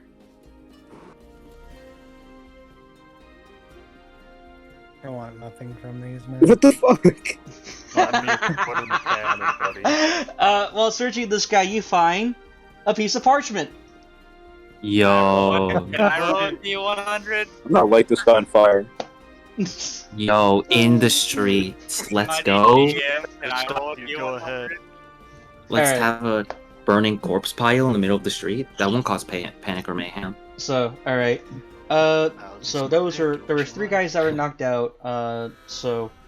Please one of you keep track of what you got in the roleplay channel, like who's got what. It was just 5 silver pieces, a piece of paper. By the way, you guys should type Don't the sleeping exactly one. need to write that. Mm-hmm. So I'm not able to roll D100. So yeah, go ahead and roll, Venari. Sweet, I'm curious what I'll get. So did I get that guy's cloak or let's just get coins? You can do it. Maybe you can break 50 and have in mind. You were to find a change of clothes. Yo. He just took him off his body. Yeah. Stripped him. No, this guy actually was carrying this guy was actually carrying like a second change of clothes. It actually looks very nice and formal. Please, I now got formal clothes. I'll add it as a custom item because I'm not sure if formal clothes are an actual item. So you can add that as a That's costume. good for a changing. From what you're able to tell, this guy actually wanted to be a play actor. So would that be considered clothes fine? No, costume. Costume? Costume type clothing. I think of the servant outfit from Django Unchained. Clothes costume? Yeah, clothes costume. Okay. I mean, it beats my common. So, you know.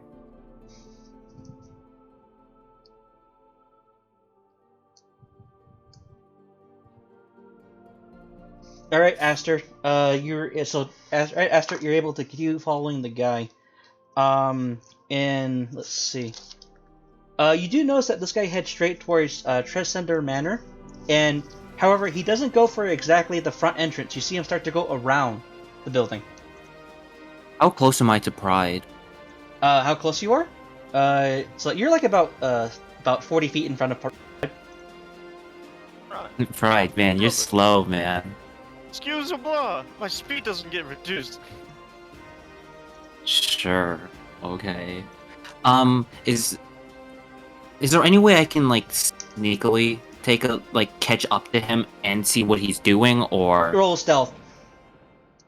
Okay, guys, I'm gonna roll in that one and trip on myself. I believe in you. 13. That is more than enough. That one. So, let me double check what this guy has in his abilities. I'm gonna start walking towards cocaine dealer. them. I'm not gonna run. Just walk towards. I don't run. Okay, I only take a nice. This guy clearly does not see you. So as he gets in, you do see him move. You currently see him walk up to a stone slab bit of wall, and he currently removes one of the panels, and then from there he's able to pull it out the rest of the way. He enters the opening, and then he closes it right behind him. And this is below Tresendor Manor. Cool. I'm going to head back. All right. So by the time you get back, you currently see that I believe 2 out of the 4 Crimson Vipers had their cloaks removed. Is that correct? Yes. All right. Cool. And one of them's still sleeping. And he does eventually wake up because the spell only lasts for a minute. Did someone tie him up? No, it's okay. So he leans up and going, ah! I would like to point Elric blast point blank at his face. Okay, go ahead and roll. I'm not gonna shoot. I'm just parrying it right at his face. Oh, okay. He wakes up and he just sees your palm as magical energies begin to irradiate. He goes, you know what? I don't get enough sleep. As he leans back down and he goes. That's what I thought. Now stay asleep or else. So he goes back pretending to sleep. As he notices all of his friends are either as he looked around and to notice all his friends got their asses kicked. So he just basically goes, yeah. Is there any discreet area where we can have a chat with these fellas? The other guys are kind of knocked out cold, and they're not going to wake up for about at least 8 hours. So the guy who's still awake, he's just kind of pretending to sleep. Hey, Pride. Yes? Can you grab this man and possibly grab him behind, the woods behind that one building? Oh, this stool I'm sitting on? You want me to bring him behind the alleyway? Yes, please. That I can do. I'll start dragging the other unconscious men into this alleyway as well. All right, yeah, go ahead, and you find a way to bind them. Cool. All right, you drag him to the nearby alleyway. As the guy who's still sleeping, he's still pretending to sleep. I make sure he's awake. At least he's being grabbing cooperative. him, and I would like to grab his hand. Right. And I'd like to ask him. I want to know everything about your little order, about why they're here and about how to get into your base. If you don't tell me, I'm going to Eldritch Blast your fingers off. I'm We know gonna- how to get him in there. I need to make sure you guys aren't just saying this while villagers are watching. Can I check? Oh yeah, Is a there couple of people villagers arguing definitely about see you this? guys be taken to the nearby alley. Is there anyone watching us? Is what I'm asking. Oh yeah, Can I there's at least check? about 5 to 6 townsfolk watching. Yeah. Okay. Can I put an illusional wall in front of us? Minor illusion in front of the alley? You may. Yeah. Does it cover the? Yeah, Gap. yeah, it's 5 by feet, so as long as no one's standing above elevation, they can, or looking down into the alley, they won't be able to see. Awesome. Okay. Well, didn't ask me for my preferences, you asked me for my skill. So, I roll intimidation. no need. The guy goes, yeah, our leader, I forgot his name, but he uses a glass staff.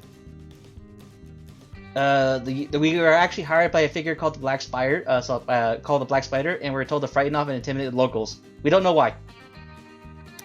If you go to the lower part of the complex, watch out for the eye monster. And and there's a crypt. So we actually have a couple of captives near the old crypts. Is Old there also crypts. any magical toys for us inside there that we could probably take? Just the staff that the boss owns. Wait, Benari. I want to know more about the captives. Alright. Tell us more about these captives. So captives. It kind of goes. Let me pull up my notes. Dude, are we doing prisoner RP again? Hell yeah. Apparently.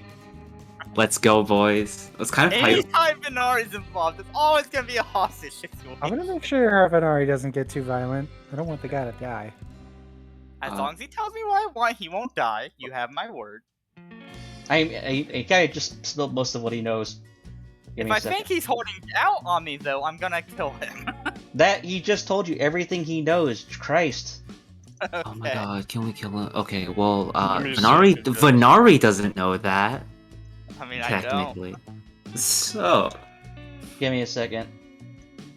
I'd like to knock out the guy since he's no longer useful, and I sent you a That's- video that I obtained through various means of how Pride's gonna do it. Ah, First, Oh let's my for him to finish his fuel pride. God dang. I just heard that he was finished. no, he wasn't done yet. He hasn't told Oh. me about the captive And village. I've questions. Fine. What do you got? That's I'll do that. Okay. Okay. Okay. Okay. Okay. Okay. This is why you should never ask Venari for torture advice. wait, Benari, it's because you no one killed asked him? for torture advice. No, because I'm effective, but I don't care if people watch. That sounds like good torture advice. Just, morally not right, but, torture is kind of morally not right. Benari, mean, your it might- character. In my defense, my entire family was murdered by bandits. Okay, I so will be the one. Venari, Yes. he kind of goes, there's a couple of captives down there. Mr. Glass, so the guy with the glass staff, him and a couple of other guys were were out to intimidate a couple more of the locals. Since Myrna, Dandrar, and her 2 teenage children were rebelling against the Crimson Vipers. Thel, her husband, was killed by the guy with the glass staff.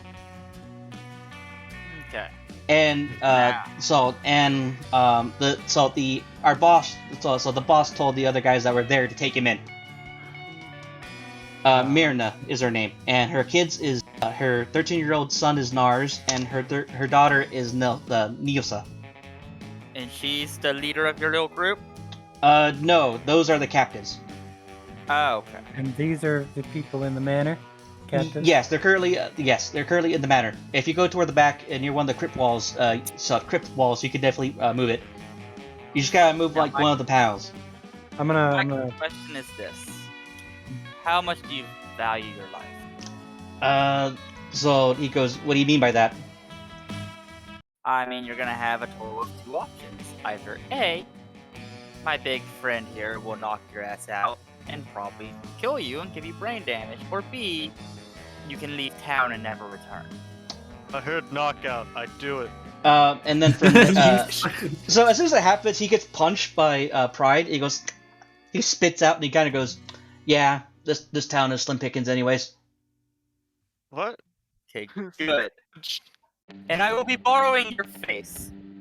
And then he kind of goes, "Well, it is pretty. So it is really pretty." So I roll. And then he stands up. He stands up and dusts himself off, and he kind of goes, "All right, I will." Yep, I'll take the second option. As he as he has like a really big bruise on his cheek from Pride. May I never see you again? As he begins to leave the alley. Can I slide and get in front of him? You stand in front of him. What? Drop your clothes. What? He's still wearing the. Is he wearing the cloaks? No. His cloak got stolen by Venari. Oh, fine. That doesn't happen. Okay. He's technically naked at this point, except. So we're beating up a naked guy in an alleyway. No. Let's go away. Well, he has spare clothes. So Venari stole his spare clothes too. So all he really has is just the clothes on his back. Okay. Yeah, I can essentially dress up and look just like him and just sneak in there. No question. Then I don't get in his way. As soon as this guy leaves, I'm gonna drop the illusion. Yeah, the other 3 guys are currently still knocked out. Okay, guys, you want to do a little bit of capture RP? Let's. So, the question is: are we going in now, or are we going in at night? I like your spirit weakness. We should. Character question. My question is: are we continue it? Are we gonna do it like this session, or are we gonna? No. This is basically it. Okay, good. Because I'm gonna say it's already 6. And yeah. We're calling it here. We're definitely gonna call it here. Of course. Okay. I cry. It's an unfortunate situation. Mm-hmm. I think next session will definitely be Venari's time to shine. Okay, can I get some healing here? Hello, I am Samson. Nice to meet you. By not getting to do what he was going to do to heal it. I'm Samson, member of your Vipers. What Crimson Viper? Where? Let me zoom. I am here to talk to the boss.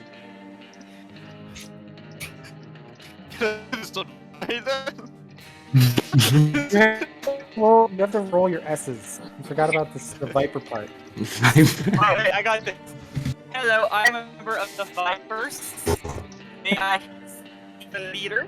Mm-hmm. So.